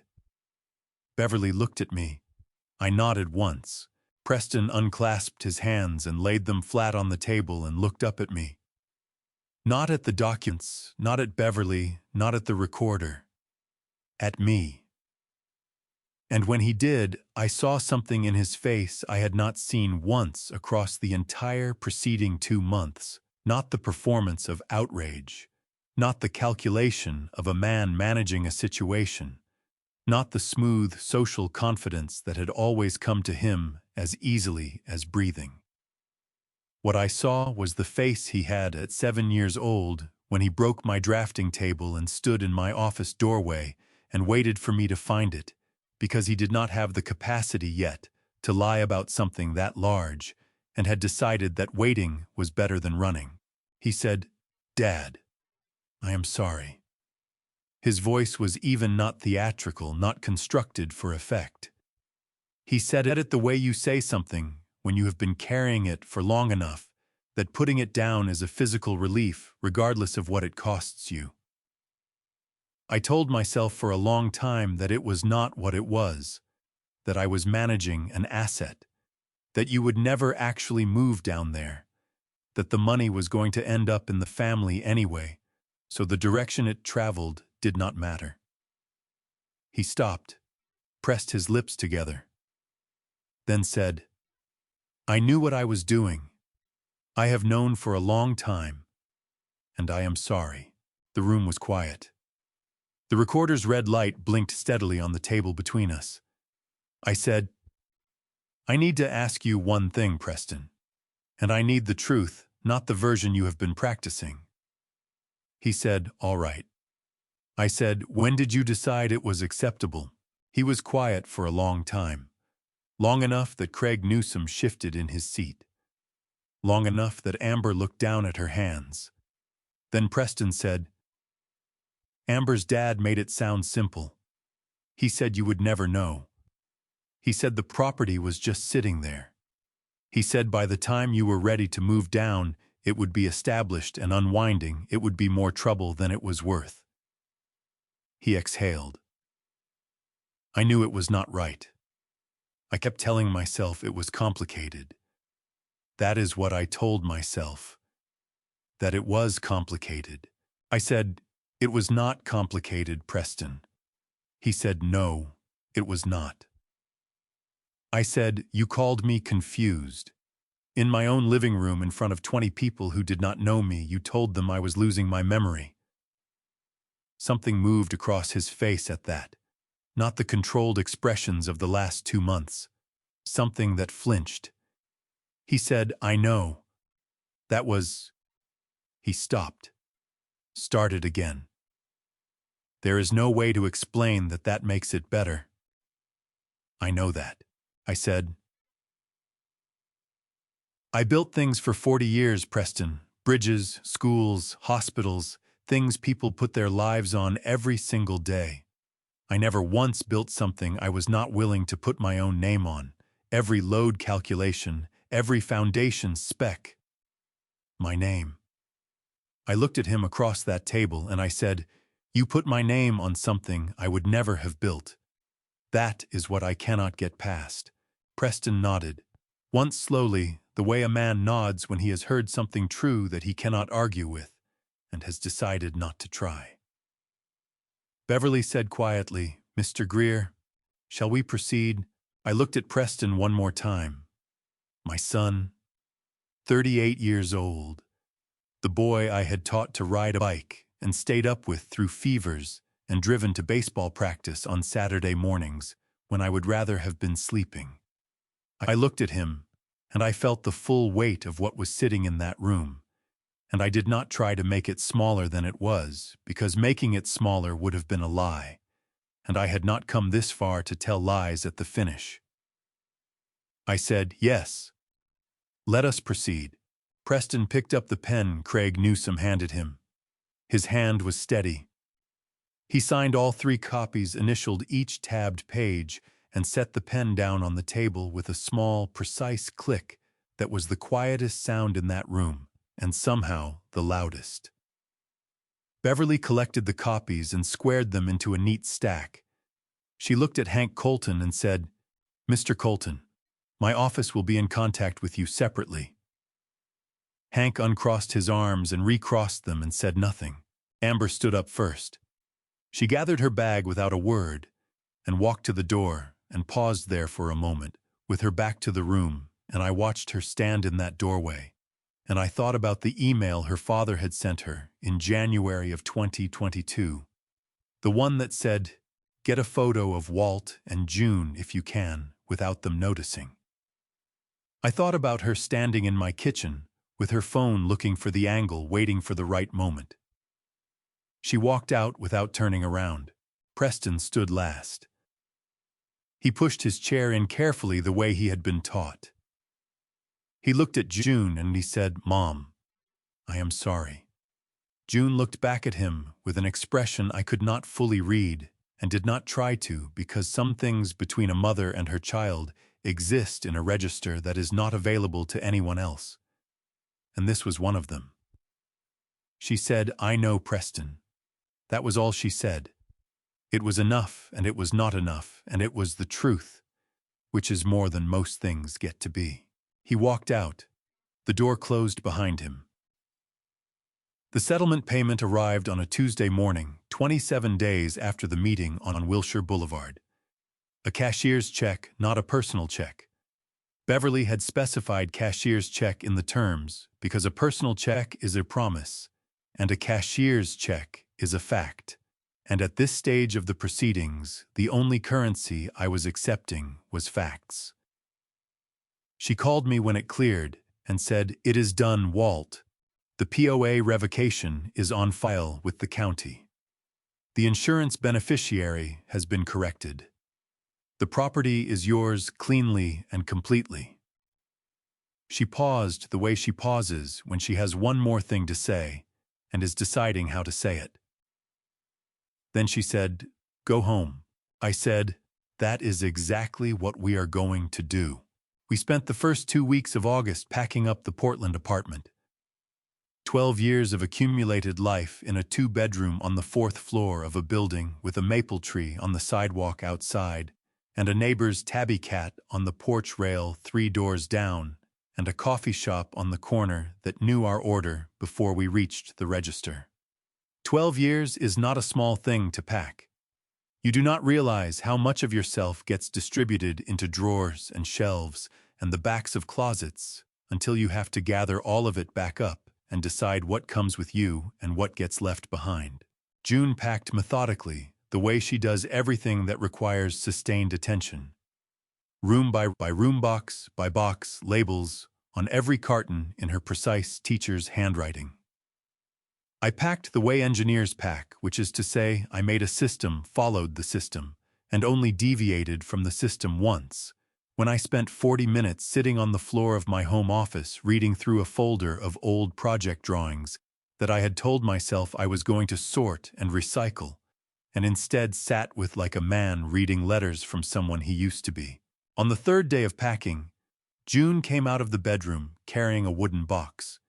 It was about the size of a shoebox, made of cedar with a small brass latch on the front that had gone green at the edges from years of handling. I recognized it immediately. She had kept it on the top shelf of her closet for as long as I could remember, and I had never once seen her open it in front of me, not because it was a secret, but because it was hers the way certain things belong entirely to one person, even inside a marriage of 41 years. She set it on the kitchen table and sat down across from me. She did not open it right away. She put both hands on the lid and looked at it for a moment, and then she looked at me and she said, "I need to show you something, and I need you to just read it and not say anything until you are ready." She opened the latch and lifted the lid. Inside was the accumulated evidence of a life carefully loved. A photograph from our wedding day, the 2 of us on the steps of a church in Portland in June of 1984, June in a dress her mother had sewn, and me in a suit that was slightly too large in the shoulders because I had lost weight in the weeks before the wedding from nerves I had not admitted to anyone. A pressed flower from somewhere I could not identify. A small folded paper that I recognized as a note I had left in her coat pocket the winter of 1987 when things had been hard and I had not known what else to do.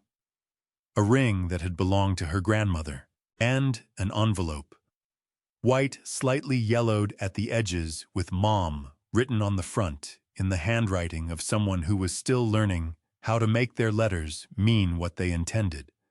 June took the envelope out and held it in both hands. She said, "He gave this to me when he was 16. After a fight we had, I do not even remember now what it was about. He slid it under my bedroom door and then went to his room and did not come out until dinner." She opened the envelope and removed a single sheet of notebook paper, folded twice, the kind of paper that comes in a spiral notebook, with the perforated edge still attached on one side. She unfolded it and set it on the table between us and slid it toward me. The handwriting was Preston's. 16 years old, which meant 2003, which meant 22 years ago. The letters were large and slightly uneven, the handwriting of a boy who had not yet settled into the adult version of his own script. It said, "Mom, I know I said things that were wrong, and I know I made you feel bad, and I am sorry for that. I am not always good at showing it, but I love you and Dad more than anything. I know things are hard right now, and I know I make them harder sometimes. I promise I will do better. I promise that when you and Dad are old, I will take care of you. I will make sure you are okay. That is a real promise, and I mean it. Love, Preston." I read it twice. I folded it along the original creases and set it back on the table. June was watching me. Her eyes were dry, but the skin beneath them was tight in the way that happens when a person is holding something that wants very badly to become tears and is refusing to let it. Not because crying would be wrong, but because this particular grief was too large and too specific for tears to adequately address. I said, "How long have you kept this?" She said, 22 years. I said, "You kept it through all of it, even after April." She said, "I did not take it out after April. I could not. But I could not throw it away either." She reached across the table and touched the edge of the folded paper, with one finger lightly the way you touch something fragile. He meant it when he wrote it. I believe that. 16 years old, and he meant every word of it. She pulled her hand back. I do not know when that changed. I do not know if it changed all at once or slowly the way you said things drift. But he meant it then. I picked up the letter and folded it carefully, and placed it back in the envelope, and set it in the cedar box beside the wedding photograph, and closed the latch. I said, "Some things you keep, not because they still mean what they once meant, but because they are proof that they once meant something at all." June looked at me for a long moment. Then she reached across the table and put her hand over mine, and pressed down once the way she has done 10,000 times in 41 years, the pressure of a woman communicating something for which neither of us has ever needed words. Then she stood up, picked up the cedar box, and carried it to the carton she had labeled "Bedroom Keep," and set it inside with both hands, gently the way you place something in a box when you intend to unpack it somewhere better. She said, "2 more rooms." I said, "I will start on the kitchen." She said, "Walt." I turned. She said, "Thank you for not letting them take it from us." I said, "It was never going to be theirs, June." She nodded once. Then we went back to work. I know the last 3 miles of the road to that house the way I know my own handwriting.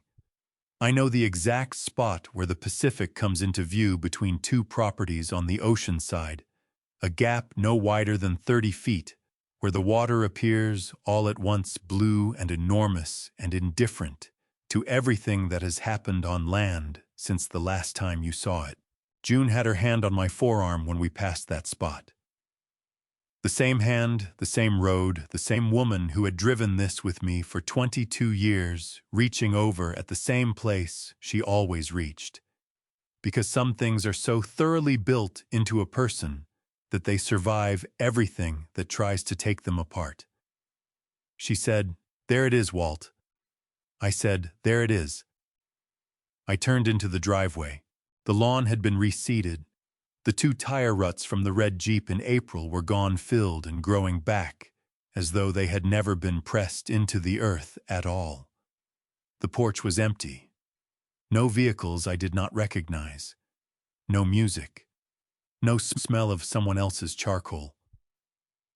A new lock on the front door brushed nickel keypad. 3 people on Earth had the code. 4 cameras blinked steady green under the eave. I unlocked the door and stood back. June walked in first. It was right that she should. I followed her down the hallway to the new addition. Mark had finished it 2 weeks ahead of schedule. 12 by 14 feet hardwood floor matched so precisely you could not tell where the old ended and the new began. The east wall entirely glass, 4 panels floor to ceiling, looking out over the Pacific, blue and wide and permanent in the September morning light. 2 seagrass chairs faced the water. Built-in shelves waited empty along the north wall. June stood at the glass and put one hand flat against it. The way you confirm something is real. She said, "Walt, how long have you been planning this room?" I said, "Since the day we bought the house." She turned around. Her eyes were bright, and her jaw was not tight for the first time in 5 months. She said, "You built me a room." I said, "I built us a room." She put both arms around me, and I held her there with the Pacific spread out behind her, and thought about the difference between a structure that holds weight and a structure that holds life. After a while, she pulled back and said, "I want to call Marcy." I said, "Call her right now." She laughed the first time since April without any shadow in it. She stepped back, pulled out her phone. Behind me, I heard her say, "Marcy, it is me. I am calling from the reading room." A pause. Then warm and certain, and completely without grief, "Yes, we are home." Marcy Tillman drove down from Ashland the Wednesday before Thanksgiving with a bottle of Oregon Pinot Noir she had been saving for what she called, when she handed it to June at the front door, the right occasion. June held that bottle against her chest with both arms, and the two of them stood in the doorway for a long moment, and then June said, "Come see the room, Marcy." I heard Marcy's voice from the hallway when she walked in, one sound of pure, involuntary pleasure. She said, "June, this is the most beautiful room I have ever been in." June said, "Walt built it." Marcy called out loud enough for me to hear from the kitchen, "Walt Greer, you remarkable man." We ate Thanksgiving dinner on the porch with the Pacific in front of us, and the November light going gold and then deep red over the water. Marcy told a story from 1997 that made June laugh hard enough to set her fork down. That sound went out across the water, and I let it go and did not try to hold on to it, because I knew it would come back, and it did. After dinner, I sat on the porch alone with the last of the Pinot and looked at the dark water. Marcy came out and sat beside me and said, "You did not fail, Walt. You trusted your son. The failure was his." I said, "I let it go 4 years." She said, "And then you fixed it." That is the part that matters. Christmas came 4 weeks later. That evening, after everyone had gone, June was reading in the reading room with the lamp on. I sat on the porch in a coat and listened to the Pacific, and heard from inside the house the soft sound of my wife turning a page. That was everything. That was the whole thing. Here is what this whole year taught me, and I want to give it to you straight, because you have stayed with me this long, and you deserve the real thing rather than something that sounds good on a refrigerator magnet. I spent 40 years calculating the load-bearing capacity of things before anybody put weight on them. That is the job. You look at what you are building, you assess the materials honestly, and you identify the weak points before they become failures. Not after. Before. Because after is too late and somebody gets hurt. I did not do that with my son. I saw the weak points, 4 years of small encroachments, 4 years of comments and assumptions, and a gate code handed over without a conversation. And every single time I decided the friction of saying something was not worth it. I let the load build on a foundation I had not properly assessed, and by April it had become something I needed a lawyer and a sheriff's deputy and 3 months of documented evidence to dismantle. That is on me. I want to be clear about that. Not because Preston's choices were acceptable, they were not, and he knows it, but because the part I could have controlled was mine, and I did not control it. So here is the one thing I will leave you with before the final word. Think about where in your life somebody has been moving the line a little further every year. The thing they borrow without asking anymore. The assumption that has quietly become a fact. You thought of something just now. I know you did. Everybody does inside 4 seconds every single time I tell this story. That thought is not an accident. That thought is the whole point. I am Walt Greer. I am 68 years old, and I am sitting on a porch in Malibu, California, and my wife is in the room behind me turning pages, and the Pacific is doing what it has always done, and we are home. Thank you for listening. If this reaches you, stay with me. This family story is one I will carry for the rest of my life, not because of what was taken, but because of what was saved. I have been asked what I would do differently. Here is my honest answer. I would have said something in year 1. One sentence. One boundary spoken early while the cost was still small. Do not do what I did. Do not let 4 years of silence become someone else's paperwork. The moment you see the line moving, speak. Write it down. Send the text. I am 68 years old, and I learned that lesson later than I should have. I believe God puts certain storms in front of us, not to break us, but to show us exactly what we are made of. This storm showed me June. It showed me what 41 years of choosing the right person actually means when everything else gets tested. These grandpa stories are not easy to tell. But I tell them because someone needs to hear that it is possible to fight back quietly, correctly, and win. That is the only reason I sit on this porch with a microphone. If this family story reached something in you, if you thought of your own moving line, leave a comment below. Tell me what it is. Share this with someone who needs to hear it. And if these grandpa stories have earned a place in your week, subscribe. There is another one coming. Thank you for staying until the end. Truly. The stories ahead contain some fictional elements crafted for reflection and understanding. If that is not what you are looking for tonight, no hard feelings, find what serves you best.